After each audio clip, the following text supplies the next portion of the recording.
What are you waiting for?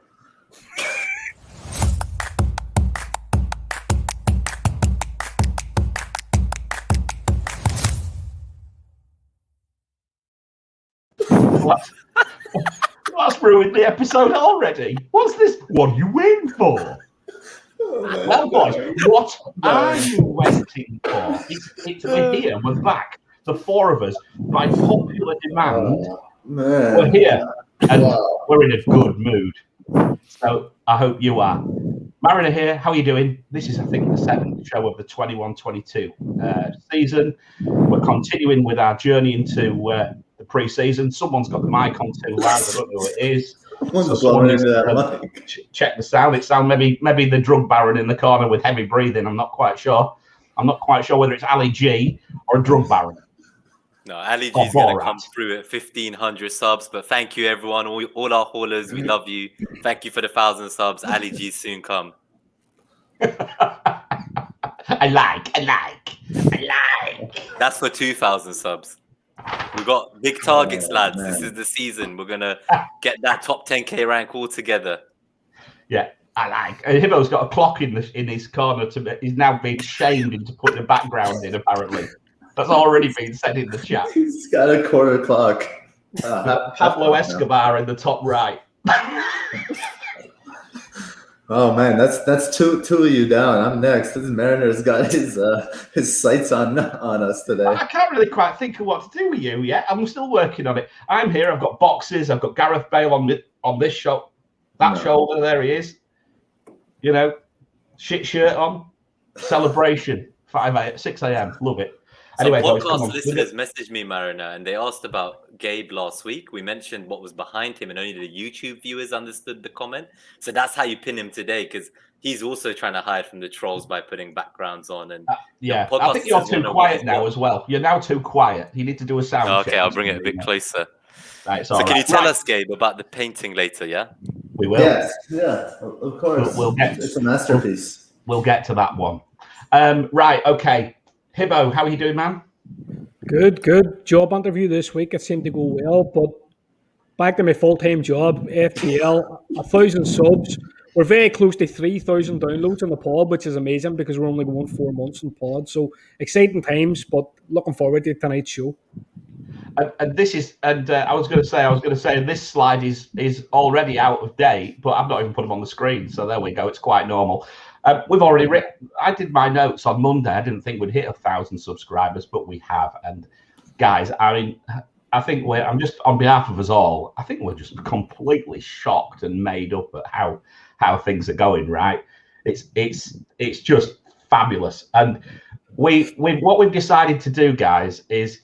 And I really do need to see these comments. We've decided to pick one particular champagne moment out of the first shows. We've only been going since Gameweek 19. But anyway, look, as far as I'm concerned, this was voted as the champagne moment. So thanks to Baker and his fabulous video editing basis.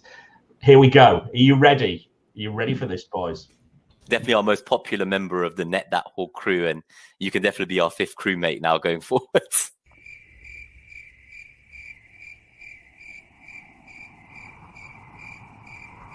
Definitely be our 5th crewmate now going forwards. Hello, darkness, my old so, just while we're here as well, guys, so please do continue.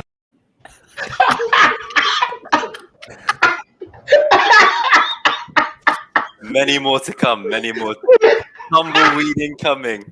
Nima making friends. I checked the time. It was 1 minute in and 5 seconds. I didn't even give him a chance to warm up. So, Tom, buddy, if you're listening. And Tom's here. He's here as well. Yeah, you're here. Glad. I was worried you'd miss it. Okay, good. You're here. Nice. And now we pop the champagne for the 1K subs for real. Actually, I'll pop it soon. I still have some cider left to go. I'm helpless. With it. It's absolutely hilarious. Right. Check out the TikTok, can you hold that glass up? Can you hold your glass up, Nima? Which one? That, yeah. Which one? Guys, come on, we're meant to only be on for 1 hour. Yeah, guys, the podcast listeners don't like this. They told me they skipped forward about 10 minutes. Okay. Yeah, exactly. Enough, We're meant to be only here for 1 hour 45 today. We've already been on for 5 minutes. We're just talking crap. But anyway, we are celebrating our 1K subscribers. So as we've said, we're a pod as well. That's growing lovely. So wherever you are, stuck in the pingdemic, stuck on the M25 or the M5, going on holiday, going to work, make sure you pick us up wherever you can. And yeah, I mean, that's about it. And also, let's go for another thing today, because we're going to raise another point. Follow us on Instagram, because we don't seem to be getting quite so much love there. And poor Hibbo's feeling a little bit stressed because he does all these wonderful graphics, yet nobody likes them. It's Zuckerberg's fault. He wants us to pay for ads. That's the only reason. Instagram shite. As someone once told me, products, as someone once told me, they just use Instagram for puppies and booties. Yeah, absolutely. And also TikTok. Now I don't know what TikTok is, but you guys probably do because you're all younger. But apparently TikTok's the new in thing, so that's where we're going soon. That haul is going to be on TikTok. Thank you, Jamie. and I think this is a general point, guys. You know, we're now starting to collaborate with a lot of people. People are messaging us, we'd like to get involved. Keep messaging us. We're always open to new ideas. You know, it's going to be a community which we're growing, a community of haulers. And of course, within that community of haulers, there's also the mini league, FG1 XNB, and yeah, prizes. Well, not like some, you know, we just give away knowledge rather than cash.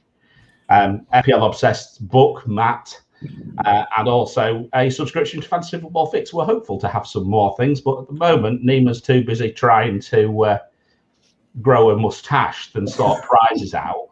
I've sent a message for a new one, so I'm hoping to be able to get us a football jersey as well. So keep your eyes peeled. As we enter this last week before the season, we're going to put a tweet out from the new Net That Haul Twitter account. So thank you for the 300 follows in the first day, and keep it growing, guys. And we're going to put everything on there and share the mini league code again.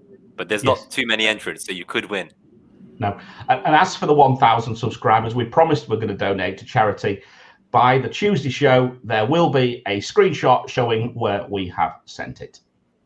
Okay, so thank you very much. $100 is going to charity as of this weekend. So we stand by what we say. We are not here to make money for ourselves. We are here to make money for charity. Let's get into it. So we're now... It's 5 minutes, it says in my notes. Always going to go. We're getting closer. We're all right. So we've done midfielders last week, fixture difficulty, values, stats, and now we're going to turn to a smaller pool of players, really, in forwards. And we're again going to try and find you some value, some on-field production picks, and also some fixture picks. Gabe's going to carry on with his philosophy little section, and also he's looking at 4 teams again. Gabe, which ones are you looking at? Because I haven't put them in the notes. Today we have Arsenal, Tottenham, West Ham, and Leicester. Good. So we're getting to teams that we're interested in finally. Finally, yes. Finally. That's good. That's good. And as we've said, you know, you can see some of the things we've covered on the screen here. You know, team value, rotation, team structures, everything. Go back to the previous shows, because what you'll get is these little bite-sized chunks of 15 or 20 minutes long, which are all super valid. So please go back. We will share all the links on our new Twitter account, which we're going to push a lot today. But anyway, we may as well start with our resident philosopher. So we've got a philosopher. We've got someone who's been concentrating on interviews for a full week. A drug baron. And is it? No, I'm just being a bit unfair, really. No. You are in shipping. That mustache is awful, and then you've got a shit shirt. So I hope you've got a good team today. But Gabe, come on then. Let's hear your philosophy for the week. All right. So the quote this week is "Trying is the first step to failure. Never try." And this was stated by the illustrious Homer J. Simpson who Neil's apples in the chat. He said, put some plants in the graphics. Homer had some plants, but I think they're gone now, and he's just chilling. And he came up with this nugget. So as counterintuitive as this might sound, the way this speaks to me is in FPL. I think my biggest demon is overmanagement, and I overthink everything, and I try to do too many different things. And sometimes we are our own worst enemies. And if we're trying, that means that we're maybe pushing up against some resistance, and we should pay attention to that resistance. And if we just kind of recognize kind of a more natural flow to things and stop trying so hard, then we can be more successful with our decisions in general. So there was another kind of pop culture character that said something to similar effect. He said, "Try not, do," and that was Yoda. So Homer J. Simpson and Yoda, they share a philosophy. So are you a Homer Simpson FPL player? Well, I think I'm quite close to it. I certainly look like him, and I drink as much beer as I don't know. This picture of Homer, it's like a mix of you and Nima. If you and Nima were to like join into one, I think you would come up with this. We've still got heavy breathing, guys. I'm not quite sure who it is. No, it's definitely me. I've heard that before on Warzone. I've denied it for a few years, but I blame it on the late streams. You get the early shift, and we get the late shift. Fabulous. Right. Well, as always, just stunned silence listening to Gabe and his philosophy. I mean, thank you. Maybe I don't know how to respond to that. Right. Anyway, we're not going to do much on fixture difficulty because we've done it in the last 3 weeks. But I'm not even going to go through this because you can just go back and look at it before. But we're going to look at fixture difficulty very quickly for forwards. We've already done it because we did it for midfielders last week. So we're just going to skip through it. But remember, green, dark green, good. Dark red, bad. And please come to the YouTube channel for how we work our fixture difficulty out. And my goodness me, some of these chats, it's ridiculous. But what I'm going to do this week is I'm going to look at something slightly different. And what I've not shown for a few weeks is I haven't shown the actual numbers which we start with for each team, home and away. So remember we said 0 to 7. So with 0 being the best and 7 being the worst. So what you'll see here is the numbers that actually make up the matchups, which will then come to, and the matchups will start to come out as of next week, because obviously we're getting towards the end game now. So so let's look at it. So the top 6 attack ranked by fixture difficulty at home currently is Manchester City at 1, Liverpool 1.2, Chelsea 1.8, Leicester 2.4, Manchester United 2.5, Leeds 2.7, and the bottom reading up, Palace 4.5, Brentford 4.5, Norwich 4.4, Arsenal 3.9, Wolves 3.8, and Villa 3.6. And now attack away, and note the numbers are higher. That suggests they're not as good. So this is where we're going to start to see some divergence, I think, with home and away, and we are taking home and away into consideration this year, guys.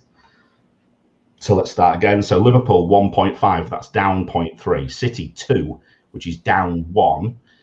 Chelsea 2.2, down 0.4. Leicester 2.5, down 0.1. Manchester United 2.8, down 0.3. And West Ham 3, and they replace Leeds. And they're plus. So West Ham are better away than they are at home, apparently, according to my fixture difficulty. I think I've heard that before. And the bottom reading up, Watford, all the way down to the bottom, 4.7, probably due to 1920 records, probably, minus 1.9. Norwich, 4.3, plus 0.1. Wolves, 4.3, down 0.5. Brighton, 4.2, down 0.7, replacing Arsenal. Palace, 4.1, plus 0.4. They're slightly better away. And Everton, 4.1, falling from mid-table. So there's all sorts of chats going on. I'm not quite sure what's going on. But guys, first things first, any comments on on these fixture difficulties. We know that before people start, we know that Brentford, Norwich, and Watford are all difficult to try and pin down how well they'll do. But anyone want to come in first? I would say that City might be difficult to pin down as well. I think United might be difficult to pin down because of the uncertainty with Sancho and Rashford not being there to start. Leicester. Cavani, I think Cavani's not going to start as well, by the sounds of it. Is that right? Yeah. So these are all of the new pieces at Villa. That's difficult to pin down when you have so many moving parts. Yeah. I think there's a lot we don't know. I think that's very fair. And I mean, look, Villa's a great example because, of course, there's so much happened at Villa. We've got comings and goings at Villa, and it's really going to be very difficult to work out how they are. And of course, in 1920, where we do pull some of our data from, they were particularly bad. So maybe it might balance out, but we'll come on to that a little bit later. Let's quickly look at defence, because I suppose it's relevant in that these will be who we'll be matching up against with respect to our forwards. And with respect to home, best defenders or defences, City 1.9, Chelsea 2.1, Brighton 2.2, Spurs 2.9, Leeds 2.9, and Wolves 3.1. Interesting that Leeds are so high up at home. And at the bottom, reading up, Brentford 5, Norwich 4.9, Burnley 4.1, Villa 3.9, probably affected by end of the last season data and 2019-20 data, and Newcastle 3.9. And away, there seems to be less effect to me. Manchester United go up 2.3 to 2.3, up 1.1. City 2.4, down 0.5. Chelsea 2.5, down a little bit, 0.4. Arsenal 2.9, up a little bit by 0.4. Leicester 2.9, up a little bit. And Everton down a little bit at 3.4. And at the bottom, reading up, Leeds, right at the bottom now, they crash from 5th at home to bottom away with respect to defensive fixture difficulty. Minus 2.1. That's a big swing. Southampton, 4.9 away from home, drop from mid-table, minus 1.1. Newcastle dropped further, 4.6 down to 18th. Palace dropped further a little bit, from 7th to 17th. Brentford 4.5, Watford 4.4. We don't know the effect of fans. I was put right. Apparently, there are going to be fans in the ground. There are a few fans, away fans in the ground. I can't remember who put me right, but I wasn't. Certainly, it wasn't for a while. So maybe that's my problem with being stuck in this little Singapore bubble. I don't always get the news, but even then, I think home and away now is going to be something we have to take into account. Nima, what, home and away? Are you on with this now? Are you back to it? Yeah, no, I think so. I'd say for me, it's not necessarily the teams, but more players. Like for me, there's always been certain players who I feel thrive when there were no fans, because they're the kind of players who, when the fans kind of see them miss a few big chances, they let it get to them and then they can't really deal with it and they perform worse. So I think now that we're going back to fans coming in again, players like, say, Sterling, I think he's someone who, like, maybe if there wasn't fans, he probably performs better. So there's certain players, I think, in that kind of range as well, where now that there are fans, it really drives them. And for me, Grealish is one of them. So that interests me. I saw the quotes from Pep today as well about he can play basically anywhere, striker, cam, winger, CM. So I've got my eyes on him and Morris for that kind of game week 2 fixture. Obviously, they're here as well for the home and away. They're first and second for defense. And I think they were pretty good in the attack. So I've got no City players now, but that's my takeaway, is I need to start taking them a bit more seriously and watch the game tomorrow, the Community Shield, if it's going to tell us a lot. Yeah, that's going to be a big thing. And the other thing, and now you're a bit quiet, by the way. I'm getting right today. It's ridiculous. The Gremlins are in. The Gremlins are in wherever you are. It's because I've still not popped the champagne for I'll the make 1K. sure you pop it soon. I will soon. But no, the Community Shield's a big thing. You're right. But of course, Grealish can also play pretty well on the bench. Yeah, that is true. But I think they're saying in the chat as well that, like, we've had the quote now that Foden's out for a while, KDB's out maybe not as long, but it's starting to look like, Sterling came back late for England, so you got to think your players are nailed for at least the first 2. Yeah, and it's a funny one because injuries are bad, but injuries actually polarize selections for FPL. I mean, poor Fofana this week. I mean, that's a shocking injury. I wish That was horrendous. We wish It him all the reminded me very of best. Eduardo. It was like as bad as that. Yeah. Really bad. But any injuries and things like that, we will start to understand what's going on. And another team I think will understand what's going on a little bit more is Chelsea, because they've got this Super Cup fixture, haven't they, on is it Wednesday night? Yeah. Against Villarreal. So we should know a little bit more about Chelsea as well before then. So anyway, let's not forget Lukaku, Mariner. So that could change things big time. Well, I've already said I'm going to throw my draft goes into the bin. I think that's all of our drafts for the next week. Go straight into the bin. I'm not drafting till like Wednesday again. Good idea. Just keep growing that dodgy tash. You wait till you see what I have on Tuesday. It won't be this. It's another one. God. Right. So anyway, so there's the short list. Liverpool, Manchester City, Manchester United, Chelsea, Leicester. This hasn't changed from last week. Our punts, so to speak, West Ham. I did have Newcastle there, but we've now lost Callum Wilson. He's now injured, and St. Maximin is ill as well. So this is how fast things change, right? So does that put them in the bin? And of course, Villa have got Danny Ings now. So, but lost Grealish, all in a course of a week. Fast changing, right? So that's the fixture difficulty. Nice and short, nice and sweet. We can keep going if that's all right. Unless anybody's got any more comments on fixture difficulty, or if you've spotted any debate coming out of the chat, it's time to move on. Yeah, happy to move on. Let's move on. So anyway, we'll very quickly cover the tie-in we've got with Fix. And yes, if you would like to subscribe to Fantasy Football Fix through the link, then you'll be joining not many people, because I don't think we've had any yet. One trial one, yeah. Just someone on a trial that cancelled. But seriously, there is some good stuff in there, particularly I love the pre-season stuff, and Nima uses Nima does use it for the transfer trends as well, which we will be featuring on the show. But yeah, show us some love, people. We're only going to put it back into the cost of a microphone for Nima. I definitely need one. You all have a mic now, and I'm still using a gaming headset. No, but normally your sound's a lot better. I think I'm probably more sober. Who knows? Well, there is that. That's entirely possible. I think it's human error here. Like, I'm moving the mic around a lot in between drinking. Well, there is that as well. Right. Anyway, it's time to get into the main event, which is the forwards. So we're going to start at the bottom end, and we're going to start with value, as always. And I'm going to start with a general comment, and it's a good comment, because the value slides in the last week or two have created a great deal of debate, certainly within our own comments and things like that, some positive, some negative.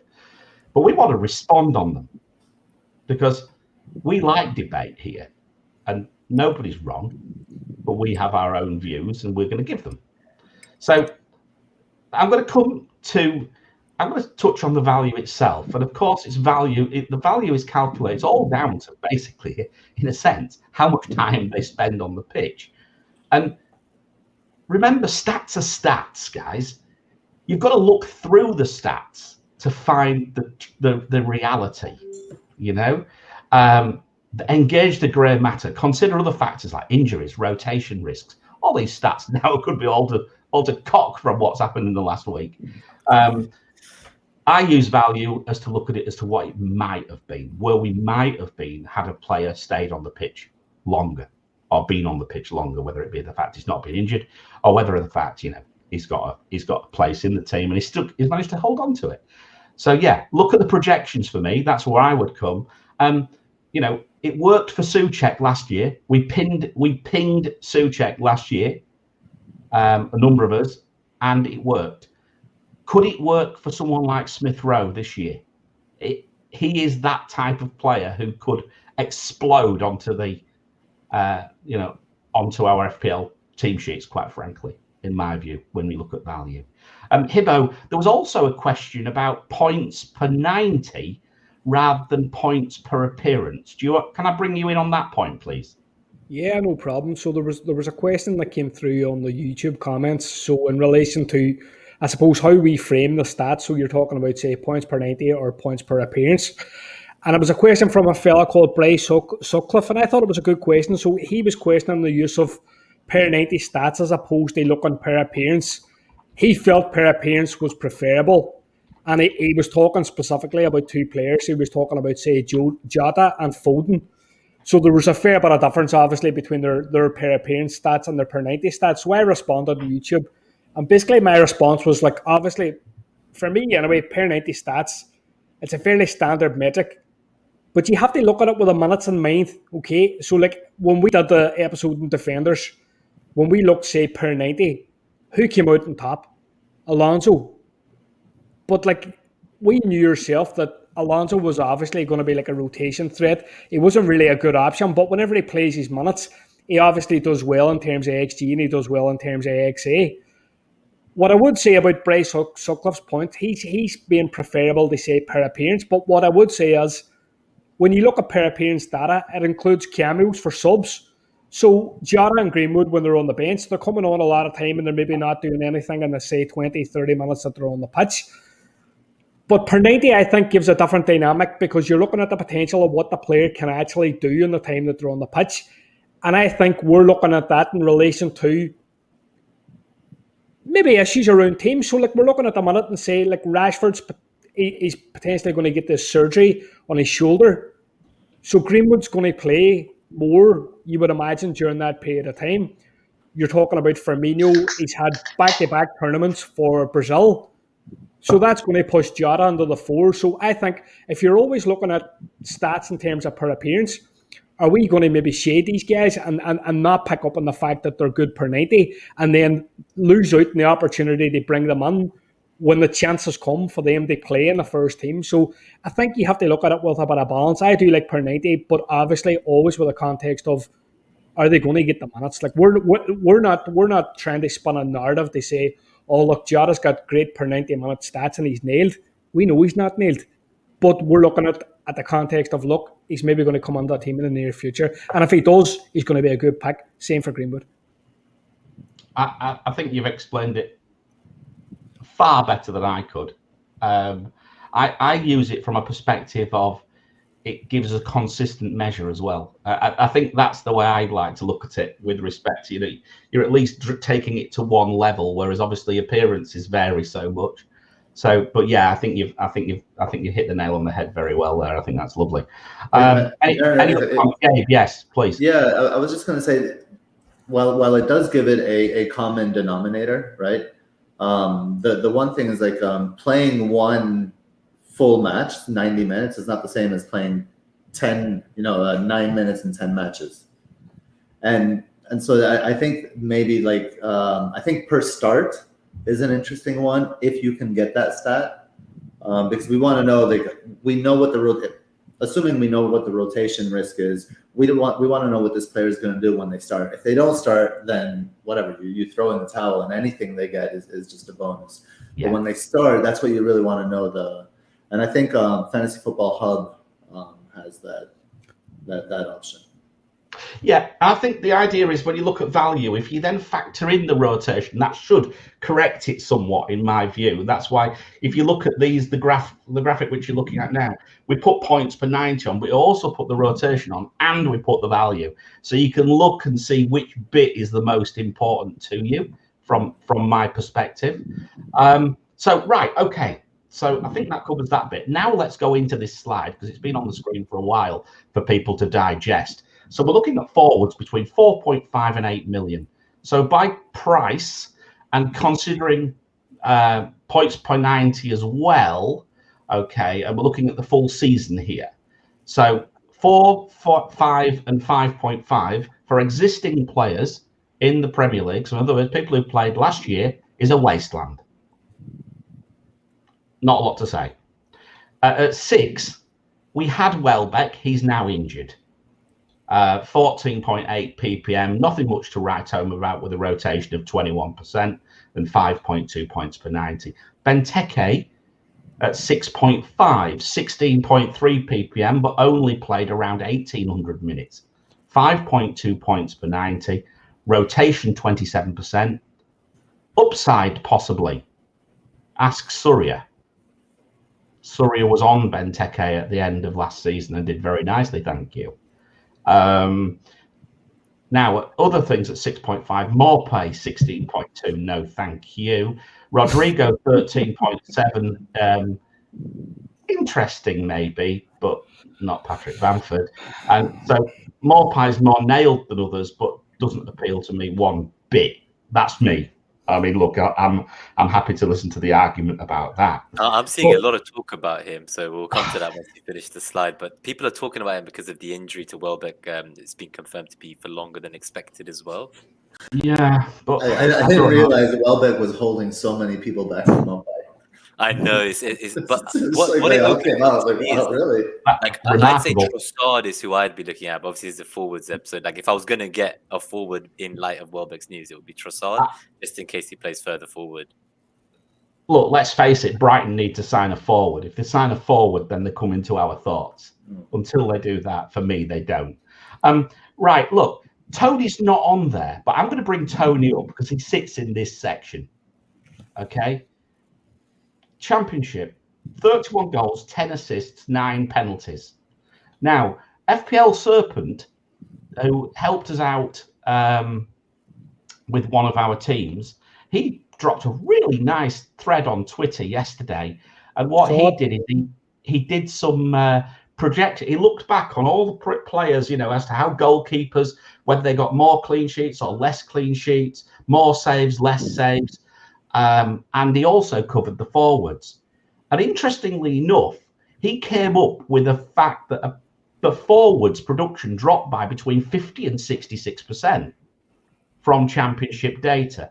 Now, I wrote my notes on Tuesday and I've got exactly the same numbers down because I looked at 538.com and used their calculations based on the team rankings, which I recommend you have a look at, actually. It's pretty interesting.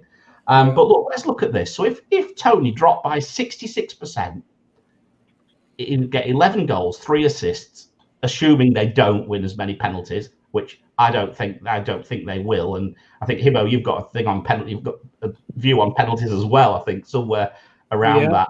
I'll come to you in a second. But look, if that was the case, at 66%, Tony could get 135 points roughly with a smattering of bonus points. 21 ppm. Sits quite nicely, actually, doesn't he? Sits quite nicely there. And if he drops by 50%, 161 points, 24.7. Now, we know that he's probably not, he does rely on penalties quite a bit. I don't think he's going to get that anywhere near that. But I'm very interested to know what people's views are on this in general, because I think we would be remiss to not consider Tony in the context of this slide. Well, I'd like to just offer a bit of opinion on this. So in terms of Tony, what I like about Tony compared to some of the options on the range is that he has nailed. He has his own penalties for a start. Now, there is going to be an element of championship tax or depreciation on his numbers. He had 9 penalties last year. He scored them all. Firstly, are Brighton going to be in the box enough to win penalties? Debatable. What I will say is last season, there was 125 penalties in the Premier League. The season before, there was 92. The season before that, there was 103. Now, there's a directive from Mike Riley, so he's the chief of the Premier League refereeing panel, where they want to clamp down on the award of soft penalties. And what we normally see when these directives come out is they're usually enforced more at the start of the season. Now, before it normalises out a bit. Now, I had a bit of a look at penalties in general. So in terms of promoted sides, last year, the 3 promoted sides won 14, so an average of 4.66.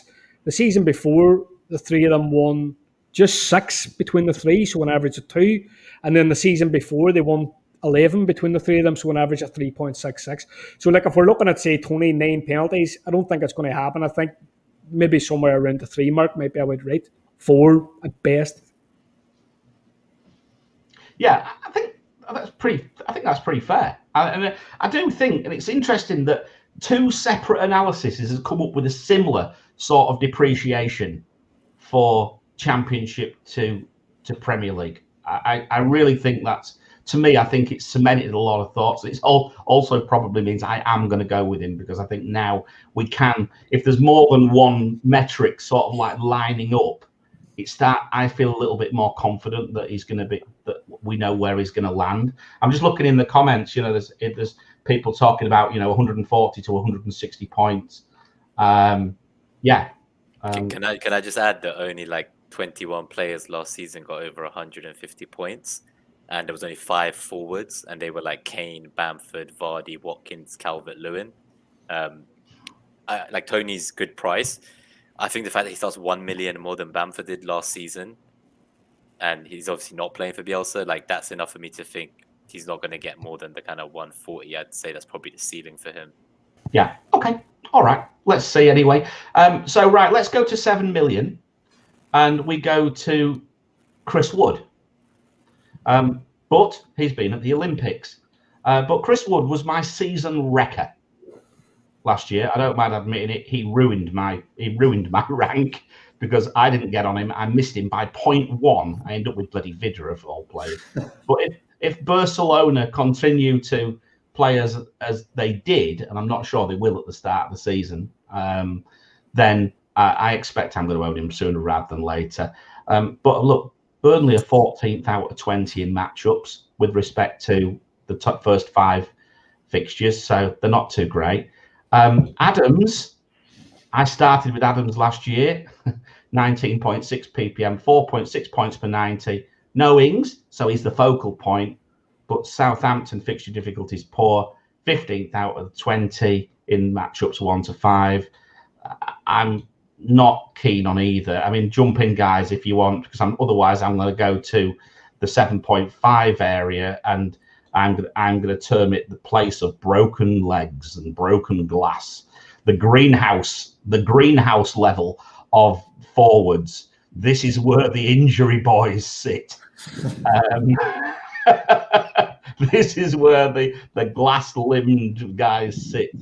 And also now a real question sits in that Watkins, who sits quite proudly with respect to value at 22, 4.5 per 90. He's lost his carpenter tag as far as I'm concerned. He still loves woodwork, but he's lost that. But has he now become a rotation risk? I'm not sure. There's a lot of debate about where he might play now Ings has joined. I don't think he's lost his rotation risk personally, but I'll let you guys come in. What's your views on how is Ings going to affect Watkins? I think, just off the top of my head, I think Ings is usually playing on a 2. And when you look at how nailed Watkins was last year, I think he made 37 appearances. His minutes were unbelievable. He was more or less than ever present. I think there's the chance that he could move to the wing. I saw a lot of stuff on Twitter where people were saying, oh, he's going to move to the left side. And there's a fella, he writes for FPL Connect, Matt Halliday.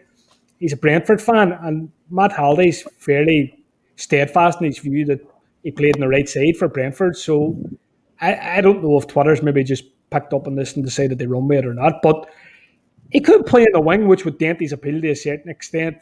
He could maybe play in a 2. I don't think we really know at the minute, to be honest.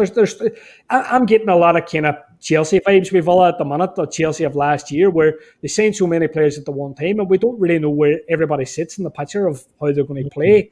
And we probably aren't going to know until we see the next pre-season friendly. And even at that stage, well, we know, but the fixtures are good to start. It's hard to oppose, and his ownership's quite low in terms of, well, Ings is a differential to Watkins, but I don't know. I've kind of cooled him Watkins a bit, if I'm honest. I downgraded Watkins to Tony once the news came out, and I used that money to get like Lucas Dean in defense, to play around a bit, maybe turn Rafinha into a 7.5, so like a Greenwood or a Jota, because my other option was kind of Calvert-Lewin. I was going to potentially downgrade, but I've still got Calvert-Lewin, so maybe one option I'm thinking about is Ings. So I think I'd go for Ings over Watkins personally if I had any guarantee he's starting game week 1. But yeah, Watkins is 36% owned already in the kind of the pre-game week 1 template, I guess. And I think for the first 3 weeks, that there's no harm in owning him. He's pretty nailed. He's had a preseason. You could just go with him and jump off in game week 4 if you didn't see that he fitted well with things. Yeah, I think we will be jumping off a number of Villa assets by game week 4 anyway. I think that's a plan which a lot of us have got in the back of our minds anyway. Although I will say that at that price point, with this news, why would you start with him, right? He's 7.5. There are several other options. They all come with some risk, as you were mentioning, Mariner. And then on the 2 up front, I don't see how they can make a 2 up front possible, because they've invested in Bailey and they've invested in Buendia, and that would put Bailey further back when Bailey he doesn't pass very well. He likes to drive to goal and he likes to take shots. So if you put him in midfield, he's a little bit out of position, and then you put Buendia, there won't be a 10 to play in that system.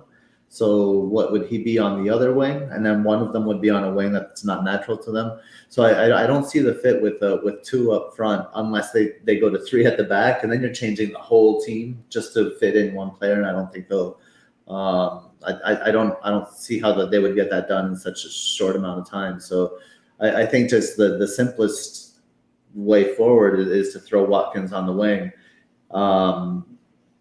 But I think that definitely diminishes his value, no matter how you slice it. But I think that presents an opportunity for us as managers. They look at this, and we have this information now, and you look at how heavily owned Watkins is in terms of the template, and you think, if he is 36% owned, and this is going to dent his appeal, maybe in terms of game time, but maybe in terms of his actual production and output, well, maybe that's something we should all be backing against.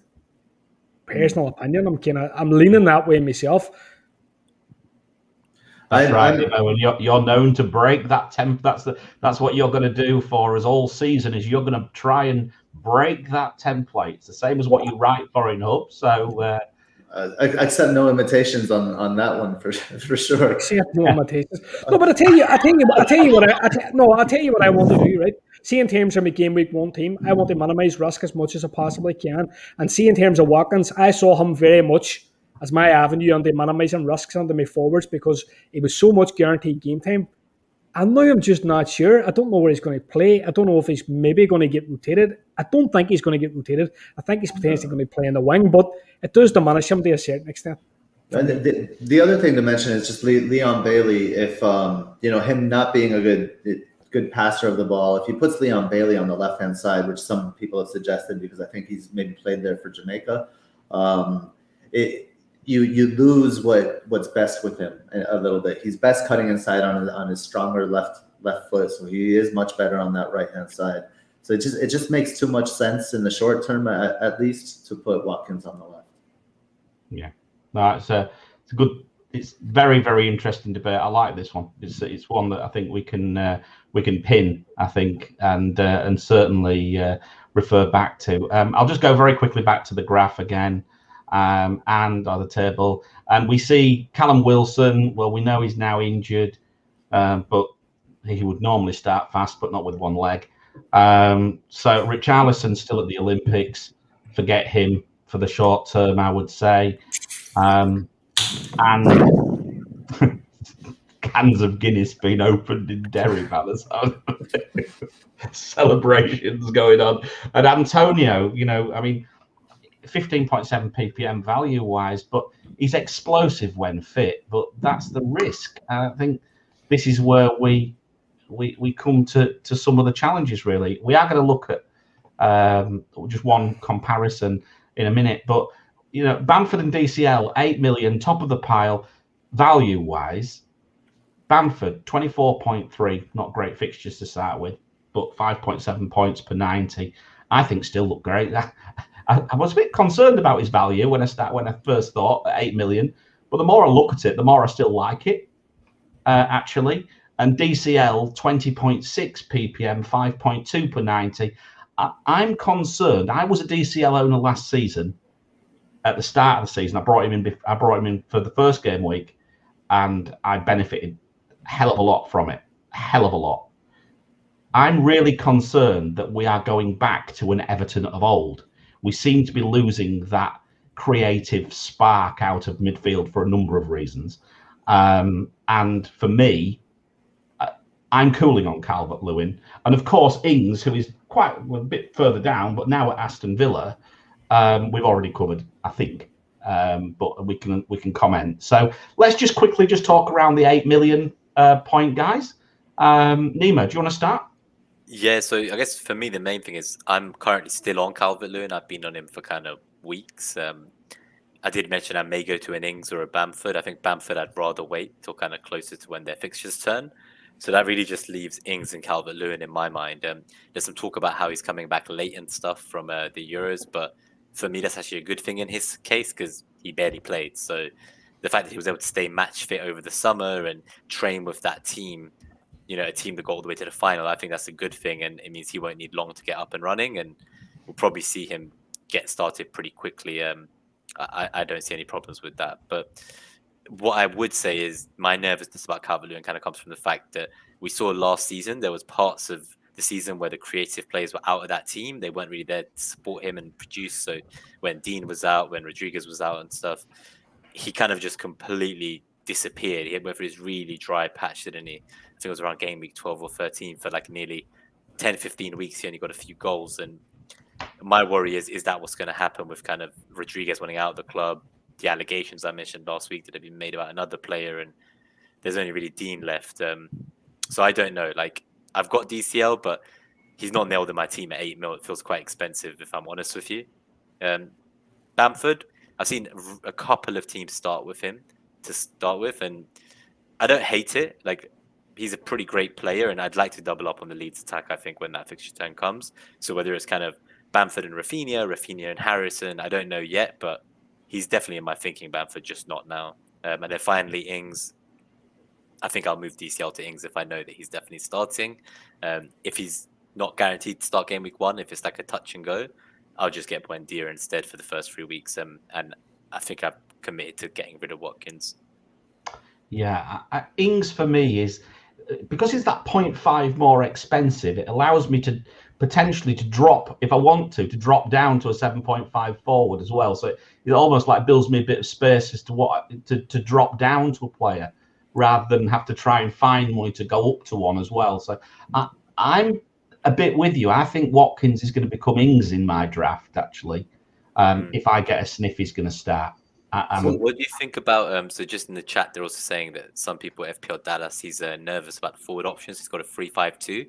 I think after tomorrow's community shield, we'll see a lot of 3-5-2s with Mahrez, Greenwood or Jota, Salah and Bruno, and then a Rafinha and Buendia, and everyone will have Obafemi is my prediction. That's the next template tomorrow. But yeah, these templates it's so predictable, right? But so aside from that predictable template change tomorrow, I just like to say that for me, I think the value is in the forwards between kind of 7.5 to 8 mil, and there's so many of them. I know a lot of them Totally are not agree. always fit. So yeah, I'd rather be able to move to Jimenez, Bamford, TCL, Watkins, Ings, Antonio, Wood, any of these people, like Tony. Like, I don't want to be in a situation where I'm stuck and I can't get to them when their fixtures turn. So I'm going to go with 3. That 8 down to a Jimenez, for example, might be quite a nice little move. I'd like to just touch. Sorry. Go ahead. I'd like to just touch on the DCL point. Like, and we look at Everton's first 10 game weeks, and it's a very nice block where they don't have very many difficult fixtures. They're missing Richarlison. He's played the back-to-back Brazilian competition, or the competitions for Brazil. I think they lose a lot when Richarlison's out, because I do think he's their best player. James is looking out, as Nima has says. And see, when these guys were out last year, they weren't fluent in attack at all. And I would be kind of wary of the fact that I think Benitez is going to come in and play a certain kind of snooze football like we've touched on before. So I don't know. I'm not exactly dying on DCL, although I will say he's regular in his starts, he's regular in his minutes. He does give you that price point where you can drop down, but I'm not dying about it personally myself. I was going to actually throw the same kind of shade, but on Villa. So it's a good pairing here. And it's, you have 3 out of the front 4 are new to the team.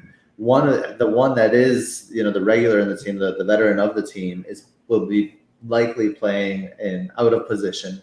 So you have basically 4 kind of new front four, and to expect them to, be efficient or work well from the beginning, I think is expecting a lot, and it could hit and it could pay off because they certainly have the talent to do that, and I think they have the manager and all of that, but I think it might take time. And there's a little comment from Anthony there. Villa friendly against Seville tomorrow cancelled. We can't see how Villa could set up. So this is like classic FPL stuff, right? This is like playing a hand on poker in the dark. So like you've just been handed 2 cards and you have to just bet without knowing what your 2 cards are. Hence why I don't want to change my draft till Wednesday or Thursday. I would probably do better at that kind of poker, I got to be honest. You'd be better off with DCL than that shit there. God. Right, anyway, let's keep going. Let's now look at the last 6 games, and we'll cover this much quicker, because what we're doing here is we're just looking at who could explode if indeed they carry on like they did in the last 6 game weeks, as we explained earlier. Davis makes an appearance. We can forget him unless he goes somewhere, perhaps. Vidra, 5 to 5.5. There's nothing there. Barnes is back as well, isn't he? I think whether that's going to make any difference. Welbeck's injured. Benteke, this is the one I'm interested in. He's 3rd overall there. 22.3 ppm, right up there if he gets a run. 4.6 points per 90. Surya did really well out of him, as I mentioned earlier on. If Palace, I know, Hibbo, you've already gone on record saying you will never own a Palace player probably this season. I could change my mind because here's the thing about me, right? I make these outlandish statements, but I backtrack fairly quick. Anyway, off an FPL, you think you've made a mistake? Don't be afraid to fall on your sword. That's a lesson. To me, Benteke could be an out route from Tony. Maybe. Yeah. Anyway, I heard Benteke's not even practicing yet, is he? No. But fixture difficulties are awful. So it's not for now. It's not a conversation for now, but it's worth mentioning. Chris Wood, the destroyer of ranks, 33.2. If he carried on like that, this is what you're going to have a laugh with this, aren't you, boys? If he carried on like that, he would have got 241 points.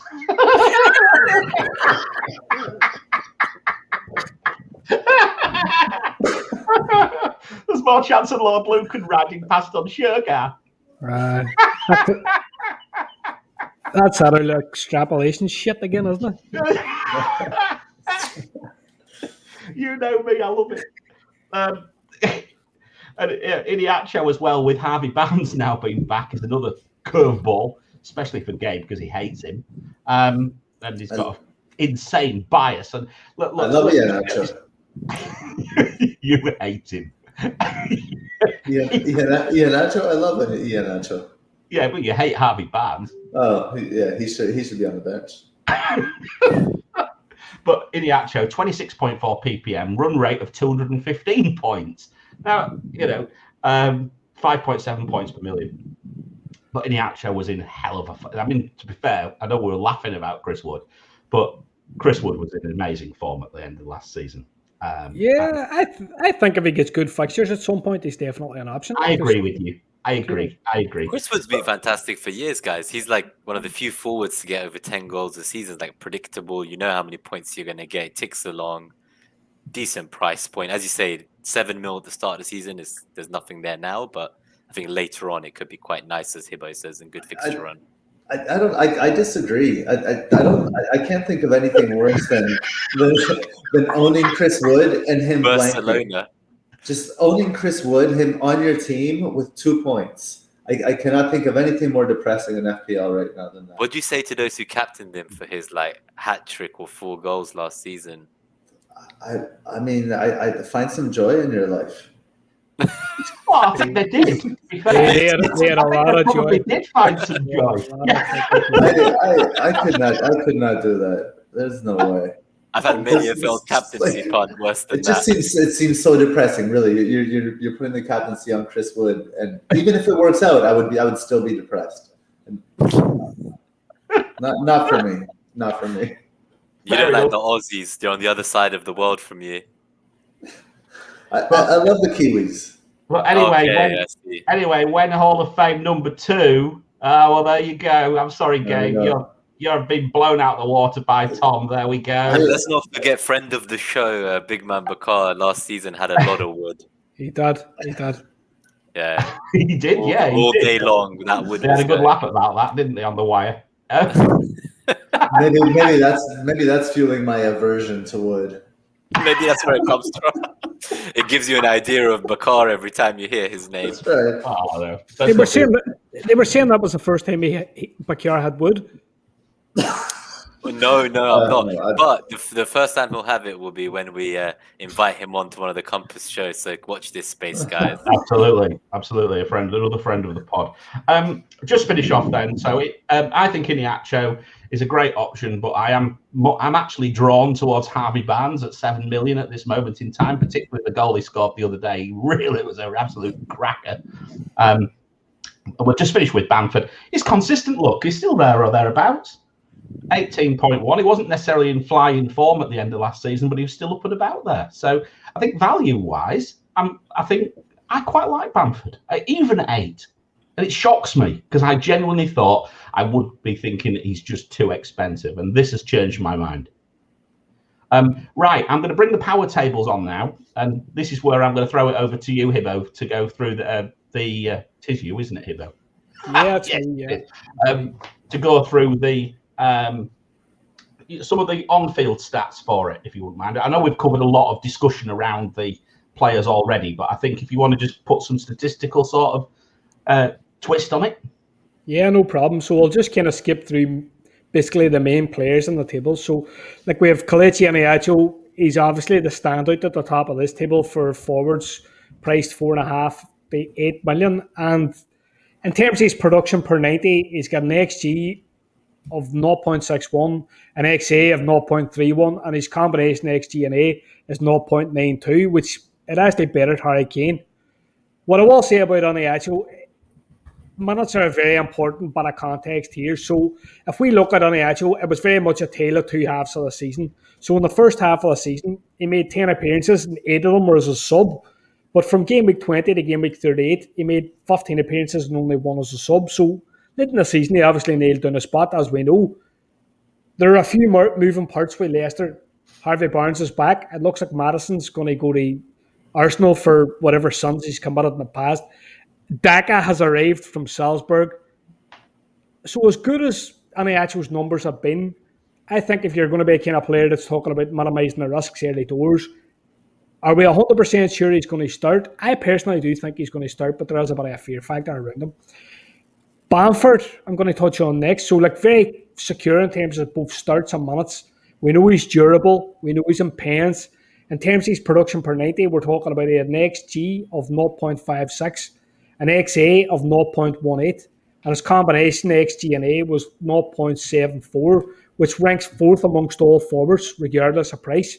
Now, in terms of early fixtures for Bamford, we're talking about United away, Everton at home, Burnley away, Liverpool at home. Not the easiest fixtures, but they turn around game week 5. So I think at that stage, it'll appeal on a lot of levels to go for maybe like a Leeds double up, which includes Bamford. Wilson, it looks like he's going to miss game week 1. And when we look at last season, he started 26 games, and that's a highlight of Wilson, really. He's got issues with durability, and we see that now at the minute that he's injured. In terms of XG, 0.48. In terms of XA, 0.16. Combination XG and A, 0.64. Good numbers. But I'm looking now at Willock in terms of Newcastle, and I'm thinking 6 million, is he going to provide better value? He nearly provided about a talisman factor towards the tail end of the season. Mikel Antonio, West Ham, again, he does have these durability issues, 26 appearances last year. In terms of his per 90 production, he had an XG of 0.48, XA of 0.2, combination of 0.68. Nice opening fixtures. So Newcastle away, Leicester at home, Crystal Palace at home, Southampton away, and his first 4. So I'm pretty hot on Antonio because I know he's a kind of streaky player. We're looking at his price point. We're looking at Watkins is a bit of an issue. We're looking at Wilson being injured. And I don't know, I think Antonio's kind of standing out amongst the 7.5s at the minute. Watkins, again, last season we were looking at his starts, 75 appearances were obviously a big draw, but we're looking at this elemental change where his position in terms of formation, possibly his game time, will he be rotated? I don't think he will, but he might be shunted out to the wing. He had next year 0.45, XA 0.22, and a combination of 0.67. He was a standout pick at 7.5 for me before the Ings move. And now we're looking at Ings coming in. There's a fair chance Ings is going to get penalties. I'm going to touch on Ings later on the show, but I think people are maybe, I don't know, might pour a bit of cold water in that too. I mean, it's excellent. I think you've covered it really nicely there, mate. And I think we've covered most of the other players as well there. I don't think there's too much more to say. I think for me, what I was just going to say for the visual side of things, and please do, guys, come if you're listening to us, do come to the YouTube. You know, not least to subscribe and give us a like, of course, because you might see Pikachu appear in a minute, because I think he's going to. But also, just look at the different colours, and you might see some patterns. You know, for example, you look at Callum Wilson there, 12th for big chances created, 14th for shots in the box. Yet look at his numbers. You know. What do you think to that?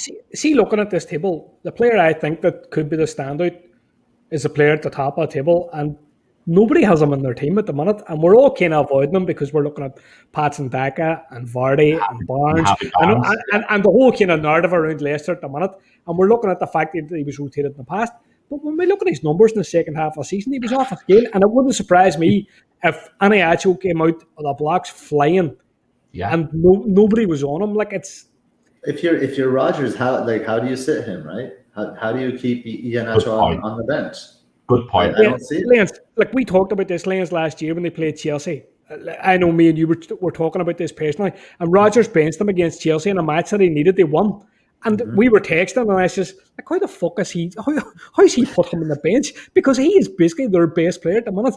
Yeah. And they ended up, I think, drawing the match or losing the match, and you're thinking, like, you know, come on, play the man. He came off the bench and he scored in that game, and you're thinking, play the man for fuck's sake, would you? Yep. Yeah. No, very, very, very interesting.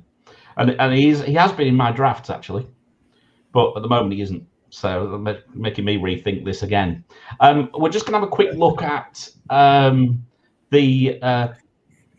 battle of the mid-priced glass hamstrings.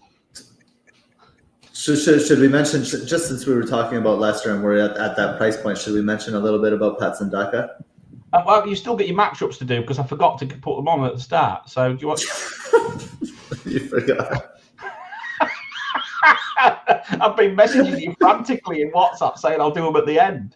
Oh, I'm used. Don't worry, your section is coming. Anyway. Your section is coming. Don't worry. It'll come. Do you want to cover it now whilst we're on about it? Do it now. I think it fits now because Patson Daka is he's quite interesting. I started looking into him, and of course he's coming from the Austrian first division, so.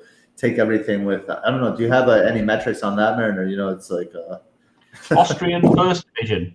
I'm not quite sure. No, I can always have a look at 538, see if they do have them. They do have all the leagues. Yeah. So I don't know how much worse, obviously, the Austrian league is. I know the championship is about 2/3 worse, or between a half and 2/3, something like that. But in the Austrian division, Patson Daka, he's small. He's a diminutive player. He's my height. He's 5'10" and a half, which is it's 180 centimeters. And he weighs 71 kilograms. So he's very slight. And so this past season, he had 1.25 goals per 90. To add to that, he had 0.18 assists per 90. It's 1.43 returns or goal involvement per 90. And it's the second year. That the year before he had 1.15 goals per 90. So he's been scoring over a goal per 90 for 2 seasons straight. And he's coming into it's another player like we were mentioning. Like, how do you ignore this? if you can't ignore Iheanacho and you can't ignore Patsandaka coming in, if he transitions well, we don't know how that slender frame, he could use it well the way potentially Sadio Mane does, or not, right? We don't know that. But how do you keep those guys on the bench? And if you don't keep those guys on the bench, how do you fit them in with Vardy, with Harvey Barnes, with Tielemans?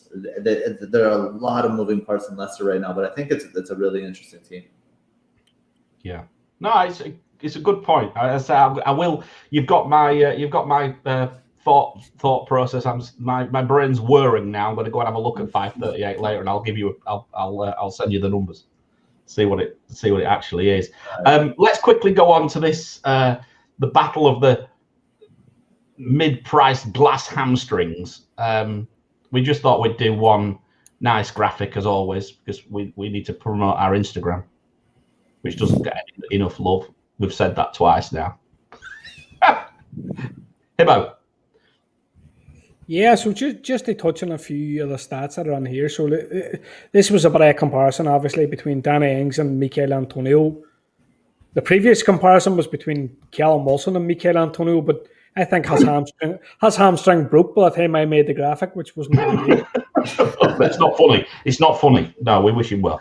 So now we've had to change the price points, which isn't ideal either. But we're looking back here in last season's data, which again isn't ideal for these two. But like you're talking about Danny Ings, you're talking about an XG of 0.39, XA 0.16, combination of 0.55, and on all those metrics, Antonio betters him really. Like, you know, in terms of expected points, Danny Ings comes in at 5.3, Antonio comes in at 5.6, and in terms of bonus, you're talking they tie 0.86 apiece. Now, what I will say is, I'm just going to touch on a few points that I made about Danny Ings. So, the season before last, he scored 198 points, 22 goals, 2 assists, 40 bonus points, which is just like, wow. Like, it's, you know, we look at, say, Harry Kane and Bruno Fernandes in the season going past, and these boys were touching 40 bonus points, which is kind of unbelievable that Danny Ings that are playing for Southampton. So I think a key part of the draw is we're looking at these stats, and these stats are based on the fact that he was playing in a stuttering Southampton attack, and that's obviously going to change now because he's going to be playing in Villa. You would imagine they're going to be a wee bit more fluent in time. We don't know how they're going to go at the start because, as I said previously, I'm kind of getting a deja vu with Chelsea, where I'm thinking there's so many moving parts. Are they going to gel? What's the system going to be? We're moving off kind of Watkins as a lock pick, and we're looking at Ings, and we're assuming he's going to be in penalties and stuff like that. What I will say is they've got good fixtures to start. Watford away, Newcastle at home, Brentford at home. And as well, the only kind of downside I would say is towards the tail end of last season, I think there's maybe a potential that we have some rose-tinted glasses on with Ings and we think about his 198-point season. Like if we look from Gameweek 20 last season until the end of the season, he scored just 5 goals and provided 1 assist. Now, I know that's potentially going to be very different when he comes under the Villa attack, but there's so many moving parts with Villa. But what I'm going to say is, see with the fixtures, Watford, Newcastle and Brentford, there's a fair chance I'm just going to gamble on Dan Ings. His ownership's going to be sitting at the minute about 4%. If he's on pens, you know what? It could be my punt. He's 8 million. I could jump off him. That's kind of how I feel about Ings at the moment. Yeah. No, it's to me, I'm with you on that. I think if I get a sniff he's going to start, then I think I'm probably going to be on it. So, okay, so that's the end of that first section. It's quite a long one because I think there's quite a lot of debate about that mid-priced mid-price strikers. I think is where we needed to concentrate on. I think once we get to the top end, we probably know it's not going to last very long, I don't think. But anyway, we want to just remind everybody at this point that we have hit 1,000 subscribers today for Net That Haul. So thank you very much, everybody. Nima's about to smash his camera with the champagne. I've got my little sign, look. You know how long I've been waiting for this, Mariner, watching Hibbo pour can after can after can, and I ran out my cider. Like, oh god, 1 hour. Okay, let's do this, guys. We're gonna celebrate the 1K, and then as soon as I pop it, we'll show the tumbleweed clip for some self-deprecating humor. For anyone who didn't see it, there's 56 viewers now, so a lot more than earlier. And I think, Tom, if you're still here, buddy, let's do it again. Ready to 1K. All right. Definitely our most popular member of the Net That Haul crew, and you can definitely be our 5th crewmate now going forward.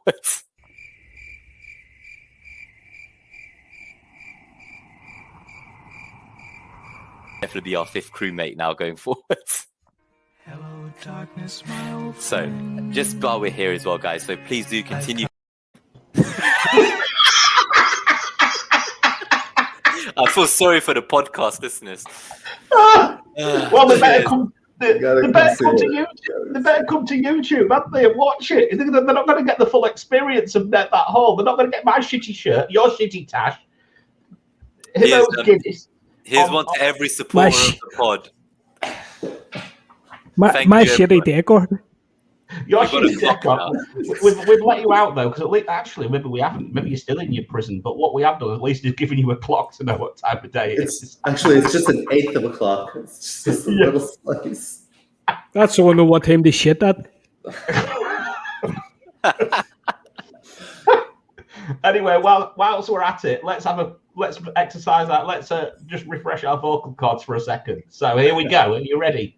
This is the thing. I'll be back soon.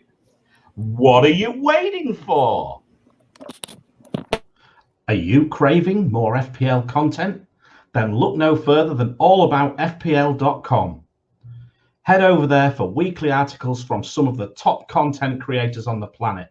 So what are you waiting for? Head over to allaboutfpl.com, the website for all your FPL needs. What are you waiting for? Everyone's getting on this. This is my catchphrase, right? And Pikachu's gone to get dressed. It's pleased he's not doing it on air. There's a comment in the chat that's calling me right now. Which one? Chris Irvine asks, just tuned in. Is everyone pissed? Yay. Well, I'm not. Well, I'm the only one who isn't, but I've got a hangover. What time is it, Marina? What time is it here now? Oh, 7:14 in the morning. Okay, guys, I've got. It's not. It's Pikachu time, baby.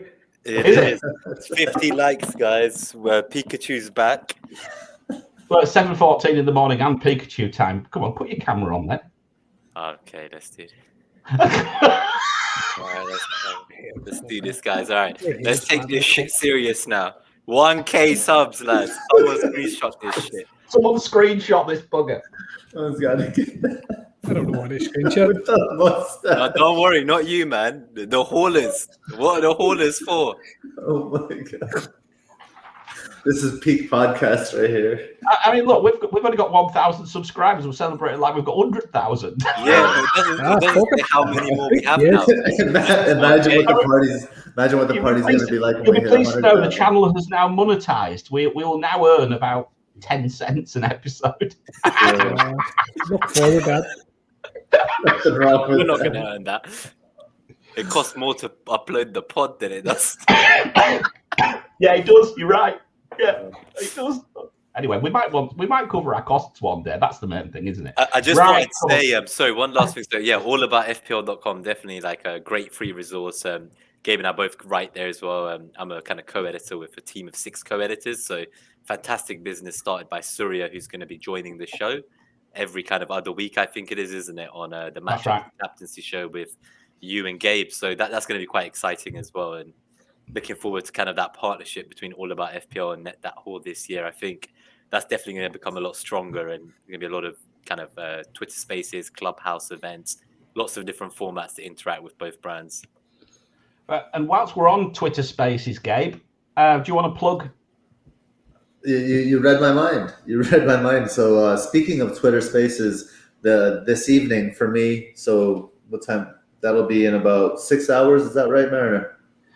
5 now. 5 hours. 5 hours. 4 3/4. We're back. We're on again. And 4 hours and 3/4 we're on again, because the doors to the FPL Crow's Nest open up, where we will be partaking in libations of all kinds and just chatting as I watch Nima shaking his tail on camera for us. Hashtag I mean, hit that like. Definitely subscribe for some more booty action here from me. Good God. But yeah, that's so this is a show. Obviously, it's in the middle of the night in the UK time. It is geared more for the weekend crowd in Asia and the Friday night crowd in the Americas. It's like lounge bar setting. Come hang out and have a chat. Yeah, and it's very much a wind down, isn't it? So Yes. Come along, have a chat with us, get to know us. We want to get to know you, haulers. So do come along to Twitter and yeah, we'll have a bit of a chuckle for an hour. Up the Glens and fuck the Blues. I think that's $100 we've just got. We should have said. That's £200 going to charity now, guys. We just doubled it. Is it? Oh, fabulous! That's good. Right. Right. Hang on a minute. Crikey, man, I've lost my bloody marbles again as usual. Forwards 8.5 to 12.5. So the rest of them. So look, value. Let's go back onto what we're trying to do. Value now becomes really difficult because you can't compare value across such a wide range of price points. But I think what we'll do, in a sense, is we'll actually compare them to someone like Mo Salah. So Kane at 19.4, okay, at 12.5 million is still close to Mo Salah and Bruno Fernandes. 20.3 Fernandes, 18.5 Salah. So Mariner, it's when I look at Nima, I can see Pikachu's face more than I can see Nima's. That's excellent. So I feel like it's just. You're ruining my slot. You're ruining. I know. You're ruining my. I'm glad that you said it's Gabe ruining it, not me. I'm just trying to make them fail you. Your sons are letting you down. Anyway, we lost at least 8 viewers from non-FPL. It's all right because the first section was 45 minutes long. This is going to be about 10, so it's fine. Vardy for me, I mean, he's not getting any younger. He's, being managed with respect to him being on the training pitch, but you still put him on the pitch and he's still going to do what Vardy does, in my opinion. 17.8 ppm, 5.9 points per now, 90. But as you've mentioned, Gabe, Iniacho and Patson Daka, as I've put him in my note, as the young whippersnappers, starting to chase him up now. And I think this might be I don't know. It might be the turning point for Vardy this year. It could be that point where he turns. I mean, I don't know. I think he turned last year. Honestly, I think it's actually a testament to Vardy in his development because he's changed his style of play. We saw last year. I don't know if you remember, Mariner, on a matchups show, we talked about how Vardy was his role was to pull defenders wide, and Iniacho was filling in that space. So his role has already been evolving, and he's been evolving quite well with it. He's just not, statistically speaking, he's not as an attacking threat as he was. But he's still pivotal to the team. He's still integral to this team. So yeah, interesting. I mean, Firmino's third on the list, 15.7, but he's late back from the Olympics, and there's better options. He's priced terribly for me. I don't know about you, but I think this is another prime example of no bloody thought going into pricing. Nima, do you want your rant? Oh, I don't know. Like, I was going to call out official FPL. I think it's the wrong slot. We'll go to the Q&A for that part. All right, then. You come back in later. But I was just going to say that I think this pricing's awful. Because for me, I think you're wrong. I think Aubameyang at 10 million, he's probably never been this cheap in a fantasy game in 10 years of being a footballer. And everyone's laughing, but, like, he's got one season below 20 goals in 10 years. So, like, he got a golden boot when Arsenal finished 8th. So I have no doubt that just one off season in 10 years doesn't make a player. And I'm going to laugh at everyone when he's there at 10 mil as probably the value player of the season. But, clip it. No, we will. How can anyone take you seriously? How can anyone take you seriously dressed like that? I think they're laughing about Aubameyang, but they're probably laughing at me too. No, Nima, do you know what I'm going to say? There's more chance of Aubameyang growing his hair than fucking becoming player of the season. He might as well just... Oba's going to become a pro fucking Fortnite player and he's gonna end up becoming a rapper before he gets another golden boot. But you know, The last time anybody seen Aubameyang, he was driving a fucking gold Lamborghini, shouting, "Don't dust the swag" or something like that. I offered to be a chauffeur on Twitter today, and a few people tagged him to make sure he saw it, but I don't think he's gonna see it. No, probably not. I think that's so. As usual, our conversation very quickly goes away from FPL and goes on to everything else, which is quite good. I hope we're channeling our inner FML FPL tonight. I think it is. Is anyone in for Vardy? Any Vardy takers, or is I don't know. I've not seen any. Yeah, I've not seen him in any teams. Not one. I mean, we have got this. We have got £100 to Heart Charity as well as where's the other one? I've just found it. And here we go. Look, Chris Urban, £100 going to Wisdom Hospice in Rochester, courtesy of FPL Nima. That is awesome. £200 to charity. There we go. That's fabulous. Anyway, there was Lacazette there as well, but we'll move past him, shall we? Yeah, we'll wait for matchups because you skipped the whole matchup section at the beginning of the show. I'm calling you out. You asked for a call out. I'm calling you out. I don't make these mistakes when I take over driving. There we go. You're right. Somebody call the plonker. I was too excited with 1K subscribers. It was the excitement. Sorry. I didn't even drink a sip of red wine until 1 hour in with I felt so nervous. So anyway, right, let's look at these forwards by game week 33 to 38. And basically, what I'm going to say here is rotation affected everybody apart from Vardy and Kane, pretty much. Firmino tops it at 5.7 points per 90 at 16.8 points per million. As for the rest, it's the rotation that kills it. So it doesn't take much time to go through this section at all, from my perspective, when it comes to value. And we are going to look at value in about 2 slides or 3 slides time, because what we did is we compared forwards against those 5.5 defenders as well. So we're going to come on to that because that's something Gabe was really interested in when we did it for midfielders last week. So Gabe, I'm going to let you do that a little bit as well, but just advanced warning. But guys, forward power rating. Hibbo, back to you. Let's have a look at the overall numbers. So really, when I look at this this snapshot of players, I think it's important that we consider structure. The price points, I think, are all over the place, to be perfectly honest with you. So the likelihood is if you're going to own 2 premiums, which kind of looks at the minute like it's optimal, they're going to be your captaincy options, all bells and whistles. So you're talking about Harry Kane. I don't think we really need to give Harry Kane an introduction. He's possibly on a bit of a strike at the minute in terms of Spurs trying to force a move to West Ham, for fuck's sake. Man City. Can Man City buy him at the minute when they've bought Grealish? We don't know. Are Man City maybe going to shake their arse at fucking Messi?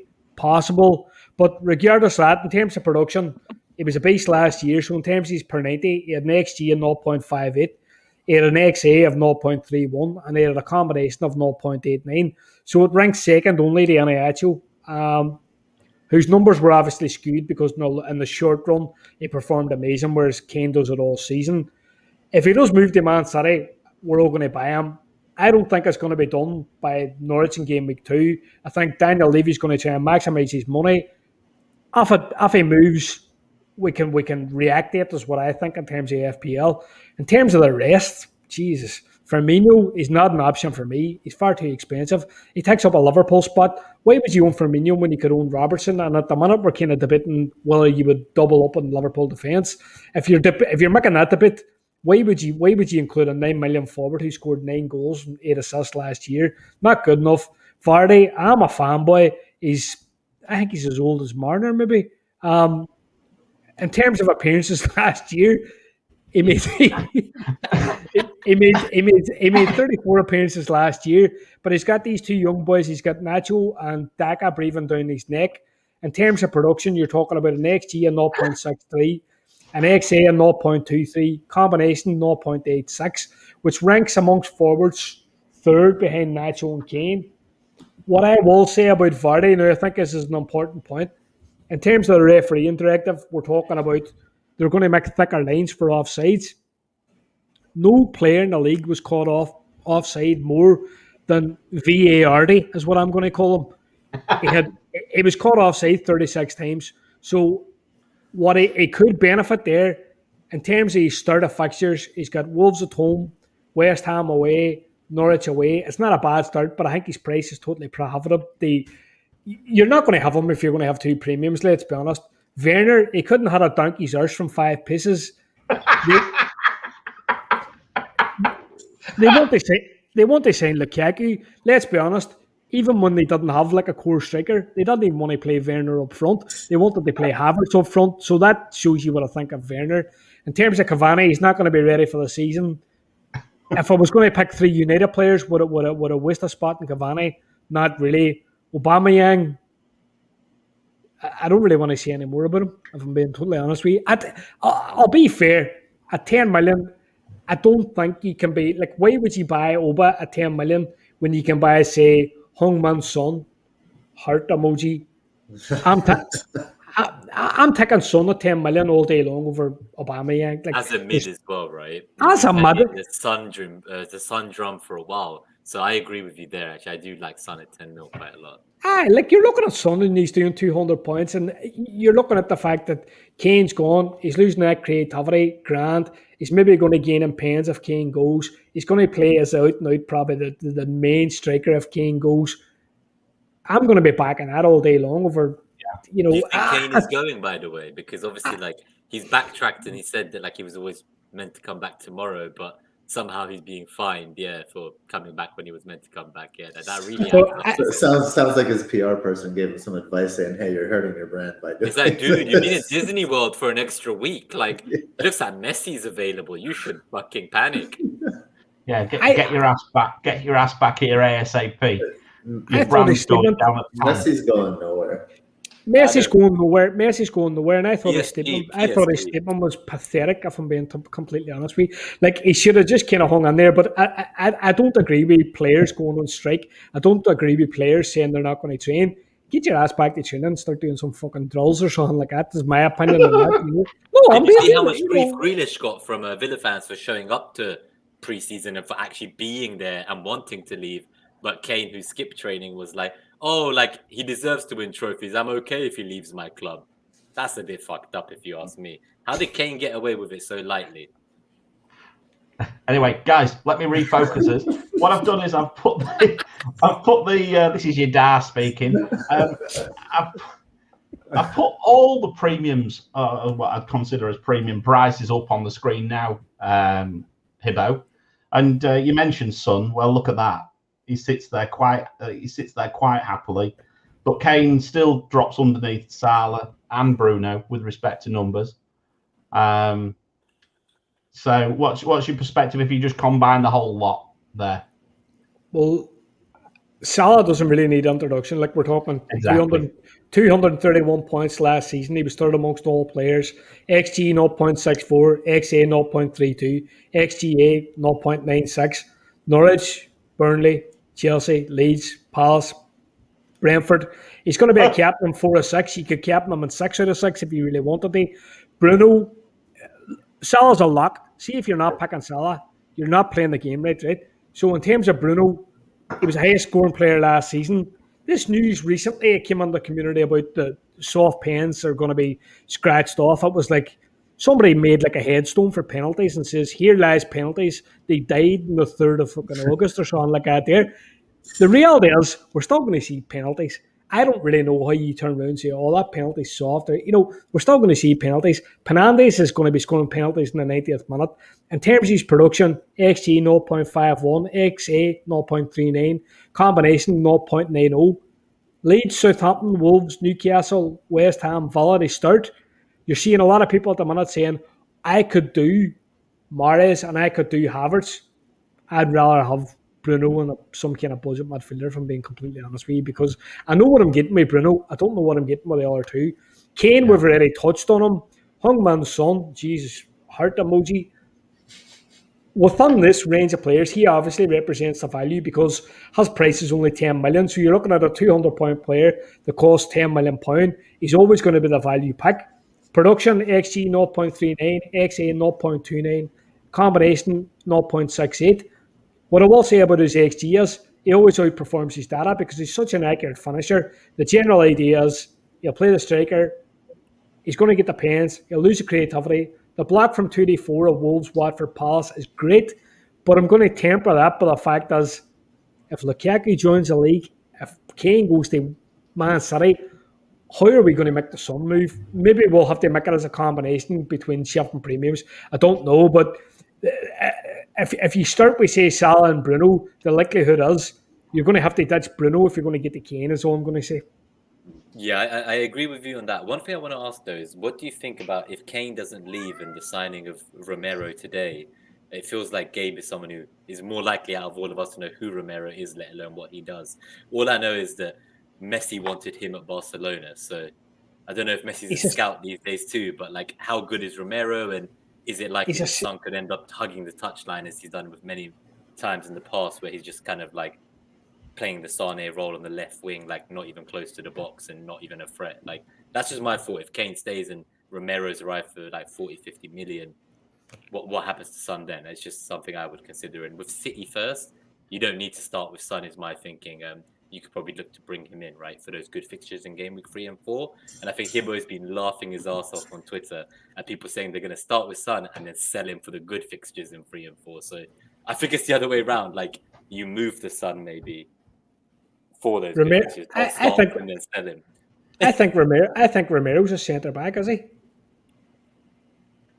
I don't know. I thought Christian Romero, right? Is he a centre back? I don't know. I'm asking what position he plays. That's why I said I asked Gabe. Yeah, I don't know.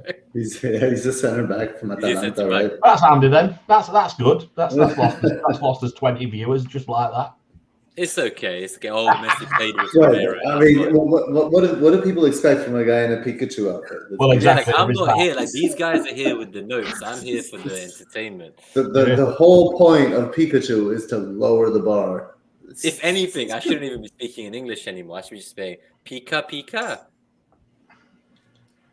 Anyway, right. So we've ruined that section. So that's fine. So let's. I think if I would like to touch on a point here, I think it becomes awkward if Kane doesn't leave because we're nearly in a position that you would look at that block of fixtures and think, is he going to start and is he going to maybe score points? But then at the same time, he's not training at the minute. He's not bothering his arse. He's not going to be there in game week 2. I don't think he's going to be ready for Man City. If he was the same for Man City in the next week, I don't think he's going to be ready to start the season earlier. So I think we can play the long ball game with Kane and go, you know what? I'm going to plan for the first 6 weeks and see if Kane goes to Man City. That's grand. I'll pick him up when the Man City fixtures turn or when I shit my pants. One or two. When you downgrade Bruno. Yeah, I was going to say that was the question I was going to ask actually. I would downgrade Bruno. I would downgrade Bruno because I would for Kane. Because you're looking at your premiums and you're going, who's the value that I'm going to ask the captain? And if I'm not going to captain Bruno, he maybe has to go for somebody that I will. Yeah, and I think Bruno offers an easier route to get to Kane with that price tag that he's at. Whereas if you filled up with those mid-price Havertz and Mahrez's of this world, it's not so easy with your team structure to get to Harry Kane so quickly, is it? It's a wild card. Yeah, it is. And it's nearly the same if you go on with double Liverpool defence, because I've been toying with double Liverpool defence and your price points are kind of all over the place if you need to make that move. And I don't know, like it was something when we looked at Tom Stevenson's drafts where when you moved across the teams and you seen he kind of dropped Robbo out as he was doing certain things, and that second Liverpool premium is always going to be expendable, a premium defender as such, you know. Yeah, no, it's a great. I mean, it's a very, very important point about team structure. I think we can't underestimate team structure at this time of the year. And let's face it. And I've read a lot of. I've listened to some fabulous pods and and read some really great articles. We're all guessing at the moment to a certain extent. So just make sure you've got a good team structure which allows you to jump about. And if not, never fear. Don't lose sleep over it. You can always wildcard. No. That's my Hibbo there, by the way. No.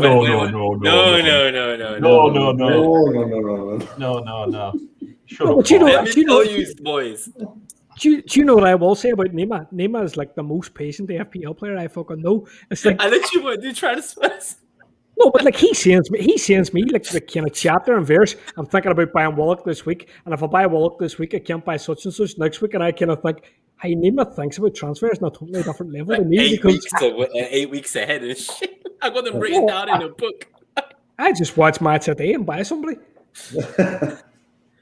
But you forget there was a time when Mariner took a -8 with me, both of us live on air on the Compass show. On a Tuesday. It was Monday night UK time. That's why we split you up, and we put Hibbo with you to regulate you. Put us in the naughty corner. Right, okay, I've moved on. I don't know if you've noticed. You're too busy chit-chatting.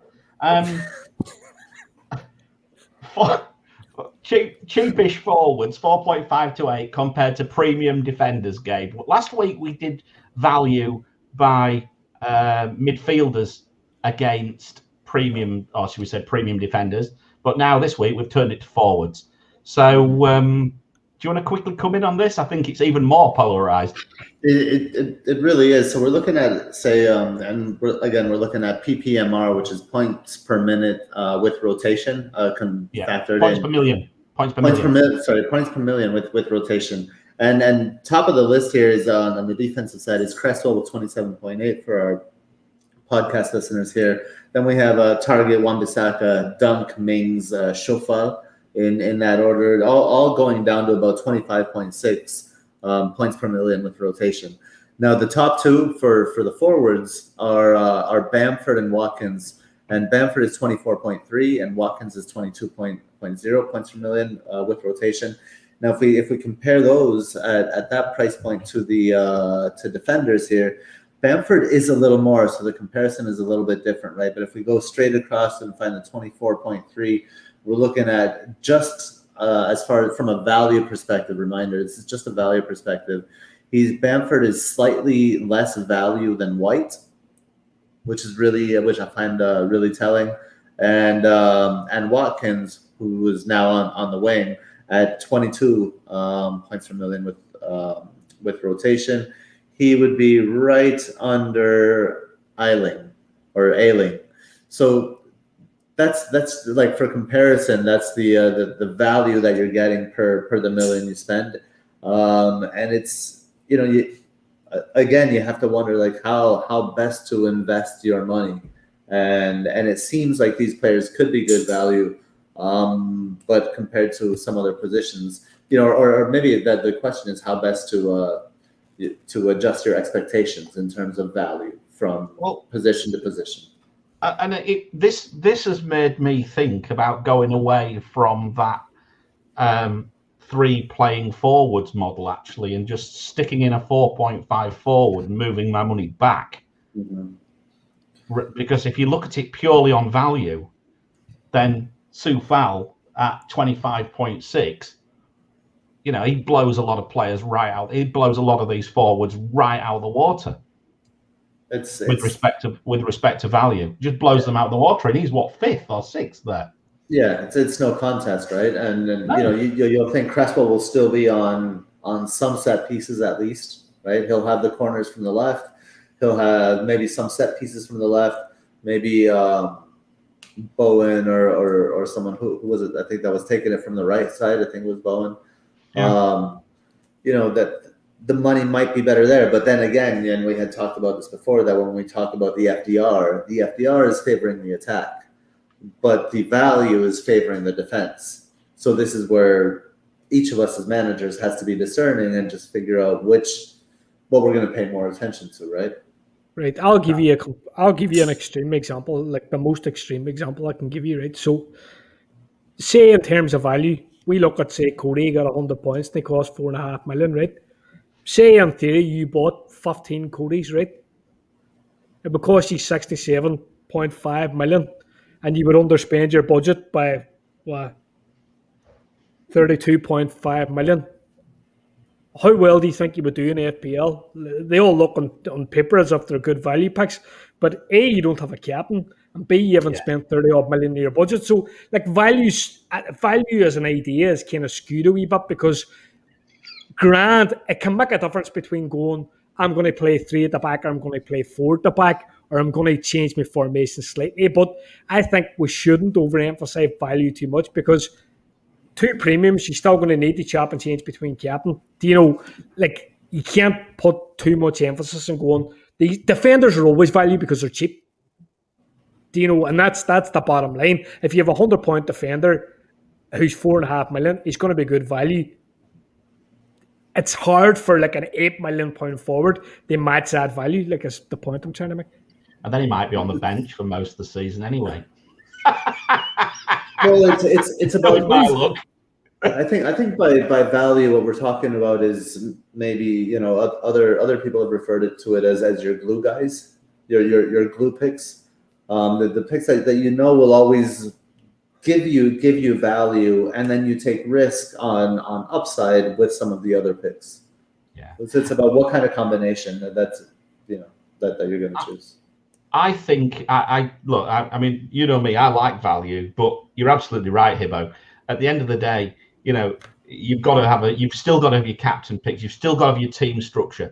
But if I'm comparing a 4.5, am I just prepared just to throw away a 4.5 forward, leave him rotting on the bench, and then change somebody from a 4 to a 5 defender to give me a better? I'm entirely, or more into a little bit more into defense. Yeah, possibly. I do think from our point of view, it definitely has merit. Like, and you're looking at boys like Dunk and stuff like that. And if you want to make Obafembe your third bench player as such, or Davis, I don't think it's a bad option at all. I do think there is value, and that's what I'm trying to get at. You can change your kind of structure of how you're going to your formation is going to play out over the season, but defenders are always better value than mids, and they're always better largely than forwards. And when we look at premium players, they always look on paper like shocking value. But what you kind of have to factor in is you're maybe going to captain them half the time, so they're probably worth more than what they look like on paper. Yeah. Okay. Right. I'm a bit mindful of time, Gabe. We need to bring you on for these 4 team matchups just to cover the bits that we haven't already covered. Because I think, to be honest, there's a lot of it. We got it covered. Yeah, have we already done it? We put it in all the chats. Obviously, you've checked none of them. So, but basically, I'm going to call out official FPL while you read that. Thank you for the reminder, Bungle. So, as I said, every Tuesday there's going to be a 5-minute Nima's call outs rant of the week. This is my third time calling out. My cup, then, can you? Oh yeah, this is my third time going after official FPL. I've asked you to DM me. Don't block me. DM me. Anyway, the point was that, this is the first year where we can look at it, and the number of active players is pretty damn low right now compared to normal. And I don't think they're going to have as many players on Gameweek 1 as they have before. And it will be the first year that there's a decline. I've been calling you guys out for years. I've said engage with your community, make an effort. Don't just get free marketing to 8 million people to watch games they don't care about because they've got assets from your game. Make an effort to understand what we want, Talk to us, do something. Don't just spend 5 years reskinning and changing a deadline and nothing else. So, guys, seriously, message me, talk to me, talk to your community, figure out what you could do to work with the game with us. Don't just use it as a free marketing ploy. But anyway, that's rant of the week done today. One thing I will say is I'm going to call out Bungle as well, because he asked me on Twitter to do I've never seen this wording before. He said, do a Diggy rant to FPL. And then someone called FPL Diggy came in, an Irish fella, and he thought we were going to rant about him on air. So he said, I can't wait to watch this. I thought he wanted to watch Net That Haul. So I was like, yeah, you can help us get to 1K subs, Diggy. And then he was like, can you tell me what minute you've said about me? And I was like, what are you on about, mate? I don't even know who you are. Turns out the Bungle really put me in it and got me into a little mini Twitter beef of my own, but we're friends now. He's a subscriber of the show, another hauler to welcome to the family. So thank you, Diggy. So ranting. So now I've read the comments. Now we're going to do the matchups on Tuesday. Yeah. Okay, that's fine. Yeah. Because once again, just a complete farce on this show. We're all over the place. No, it's all good. It's all good. Never try. No, I have to say we're happy to take a few questions, I think, now, but very quick for a few minutes before we get out of here. But some of the detailed comment to conversation around this section today has been really good, intermingled with some complete lunacy, which is right up my street, as you know. And Dad cracking the whip. Yeah, and me trying to sort you boys out. Get a grip. We've got a bloody cat on the table now in the way. Shall we go for some questions then? What have we got? Why is it? Wait, we're not going to talk about clean sheets because that's it's a forward episode. Nehal's asked about 4 questions, and I feel like we owe him to at least answer one. Yes. Okay. I'm just trying to find them all because they're littered between people talking about my outfit, which doesn't help. Guys, we got like a few minutes of live Q&A. Get your questions in. Some of the questions from earlier in the show are missing now. We can't scroll back that far, but yeah, put in some new questions, guys.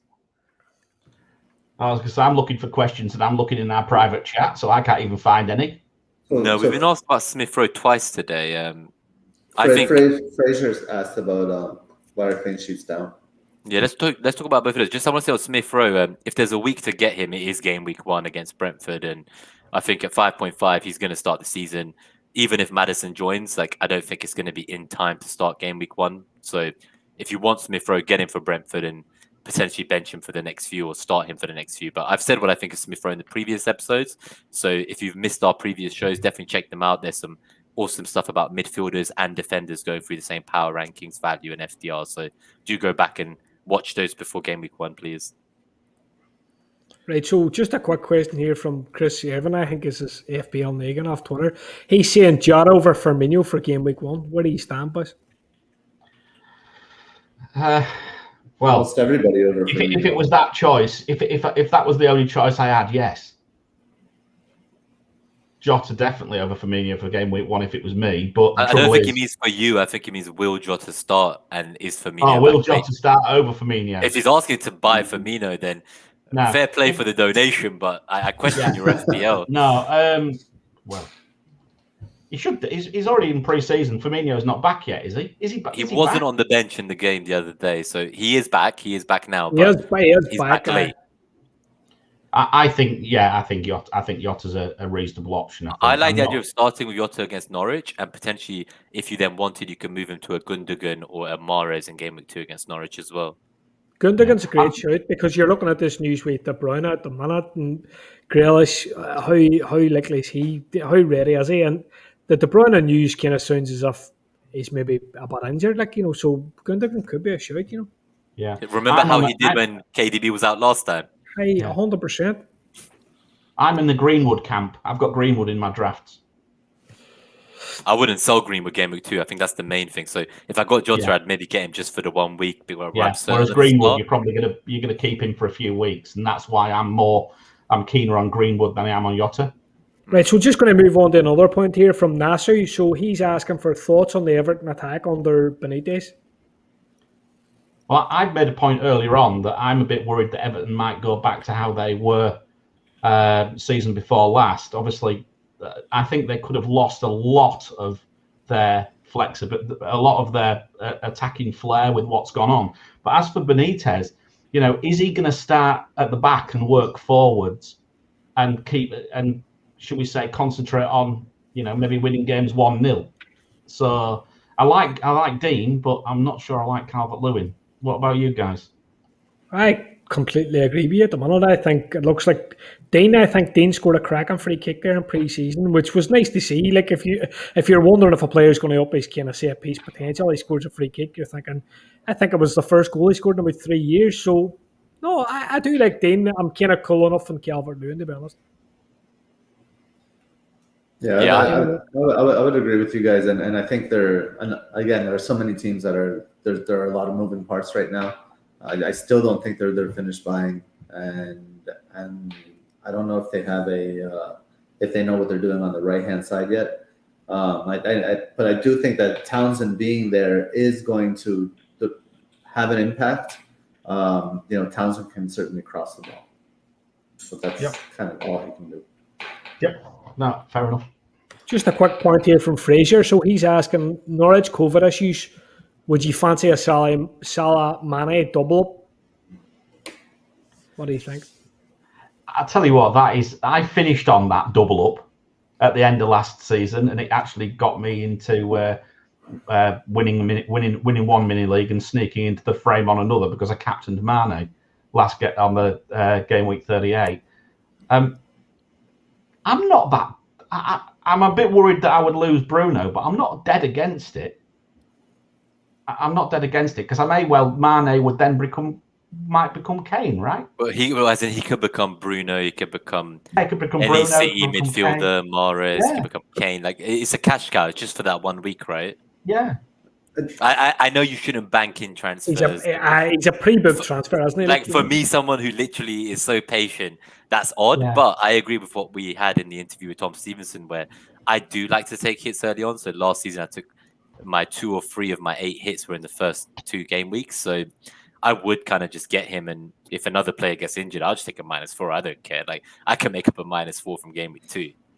If they go off, it could be a very, very 5-0 Salah Mane. It could be an excellent move. Not that they ever do. Like, there's articles suggesting they actively avoid passing to each other, but that's a different debate for a different day. Like, I think the second premium conversation is one that we still have to table at this point in the preseason, because we have still so many uncertainties with whether Kane is going to move, whether Lukaku is going to come,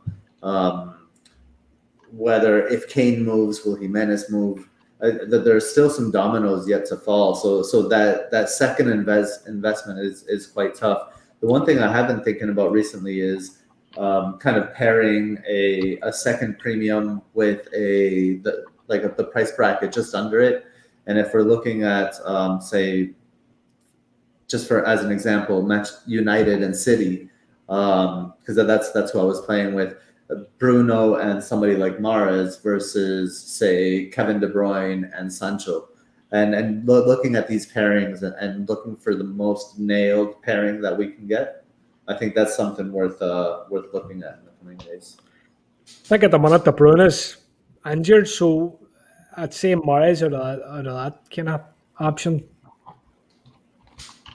But I mean, instead of De Bruyne, it could be Mane, right? So just the idea of a second premium with whatever that combination is going to be. No, that's fair. Just gonna pop another question up here. So this is Ray. So with Watkins potentially as a winger, who would be your third striker? Say, if you were going to go Antonio and Tony, who would you go your third striker, discounting Watkins? I'm on DCL, so I've got Antonio, Tony, and DCL right now. I downgraded Watkins to Tony. I've still got DCL. I'm considering DCL to Ings if I know Ings starts game week 1, but that's kind of where I'm at right now. There is the rare option of DCL all the way down to Obafemi and getting that extra midfielder, but I'm not convinced on that. I like the value in the forward line. Yeah, Ings or Nacho for me. I think Ings. I'll say Ings as well. I'll say Obafemi or Davis. Yeah, you go the other way. You go the way I'm avoiding. I would put the money in defense or midfield. I mean, there's nothing wrong. I've got Trent, Shaw, and Dean. Like, I don't need more money in defense. I've still got the front three with those 3 defenders, right? Yeah, in that case, it would be midfield. I prefer. I think midfield for me. Yeah. To get Morris, basically, that's where I'm at. Exactly. That's where you get. That's where your third player goes from like a 7-5 or something like that up to a 9. And that's a bit exciting, like a semi-premium. So the same price Son was last year when he started, kind of. That would excite me more than having a player like Iheanacho where we don't know what's going to happen or who's going to start or anything. Or like DCL where maybe like some of the creative players are missing. Yeah. Well, I'll pop up another question here from Jonathan Maloney. So he's asking, game week 4 could be a good time to get Everton attackers on after they've had a few games and DCL and Richarlison are back, possibly for an Everton attacker. So would that be something you'd be pre-booking? Is that something in your minds at the minute, guys? I would just start with like DCL now or have Dean. I think I'm more warming towards just having Dean as my only Everton player. If I don't start with DCL, I doubt I'll kind of go near him in game week 4. Game week 4, I'm looking at Bamford and Jimenez. That's like 2 strikers that, as long as they look like they're okay, that's 2 of my 3 strikers sorted. Like, I'm not moving away from them. And if Antonio's hammy ain't popped by then, I'll keep him too. Totally agree. I couldn't agree more. I think I'm looking Bamford from game week 5. I'm looking Jimenez from game week 4. So I don't really know if I would move on to Everton at that point. I would either be I'd start with Everton or don't start with Everton. And the way I'm kind of leaning at the minute is I probably would kind of fade Everton attack completely and just go for Lukaku. That's maybe how I'm. I've just checked the matchups. I'm just looking at my spreadsheet now, and the matchups aren't great even at game week 4 for them. Okay. And one thing, guys, so something I noticed recently is I've got Rafinha in my draft still, and the problem with him is he's playing both Shaw and Dean in the first 2 weeks. Like, and I'm thinking, like, I want a high ceiling here. Like, just Rafinha. Yeah, and I know, like, I think he's underpriced, and I want him for the whole season, and maybe he starts off firing, but we could come back to him. Here's my thoughts on Rafinha. My thoughts on Rafinha is the whole game's mad for Rafinha because he's good value. I don't think he's good value for the first 4 weeks. And I don't think anybody's saying it. I don't think anybody's saying, oh, I could park fucking Rafinha and buy him in game week 5. Everybody's saying, oh, he's such good value, I need to buy him now. I actually think you could go with Buendia or somebody like that and buy or Sar and buy. Yeah, I'm on Sar. Over Watkins as well. Like, I don't want Watkins anymore. I'd rather Buendia for $1 million less. I don't want Ings maybe. So maybe it is Buendia for 3 weeks, and then you jump off to Rafinha just straight swap. I think if you're looking at the issues in Villa, like, who's going to provide the balls? Like, if we're kind of doubting where Watkins is going to play, or Ings or Bailey or whatever, I think Buendia, when we look at his XA and what he can produce, he's always going to be the boy providing the key passes. So he's a constant. He's a constant. He's going to ping the balls in either way.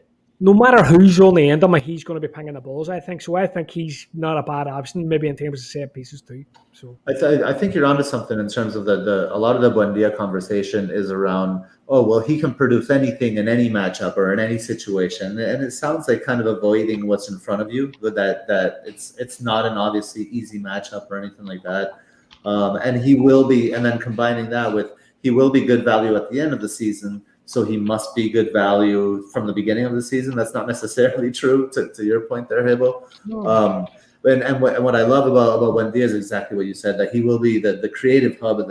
Sure, it's kind of 4 new pieces in that front 4, but he will be at the heart of all of that, of all of the chance creations for 3 players who are really selfish players that like to shoot. All 3 of them like to shoot. And there's 1 player amongst those 3 that likes to pass, and that'll be Buendia. So he should be a focal point in terms of chance creation for that team.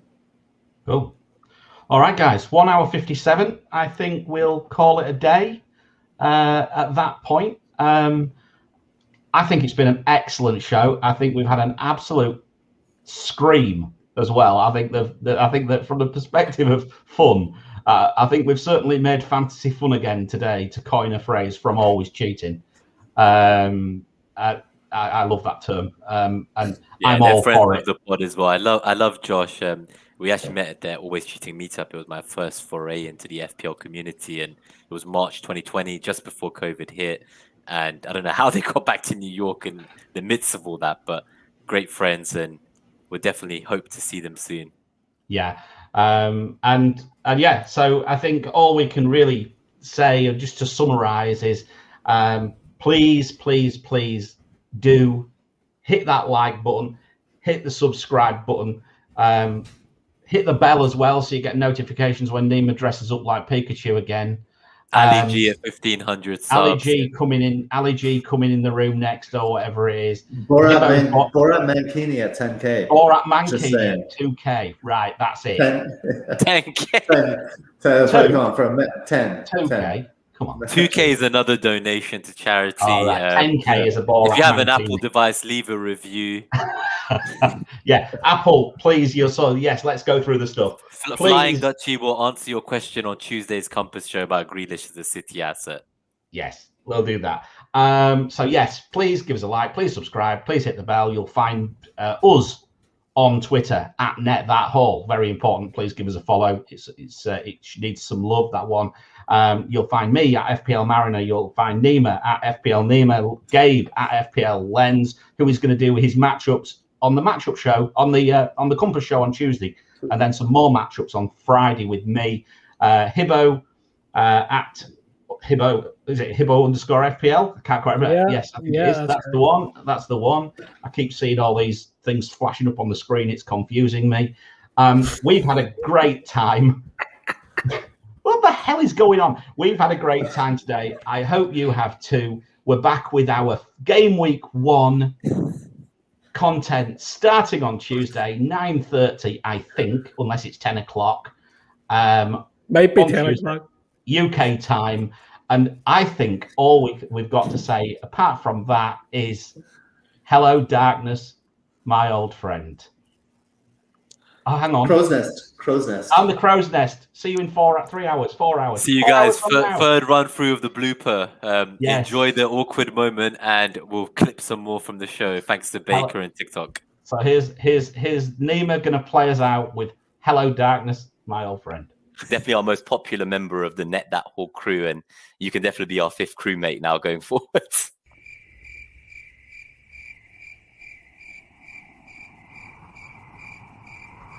Definitely be our 5th crewmate now going forward. Hello, darkness, my old So, friend. just while we're here as well, guys, so please do continue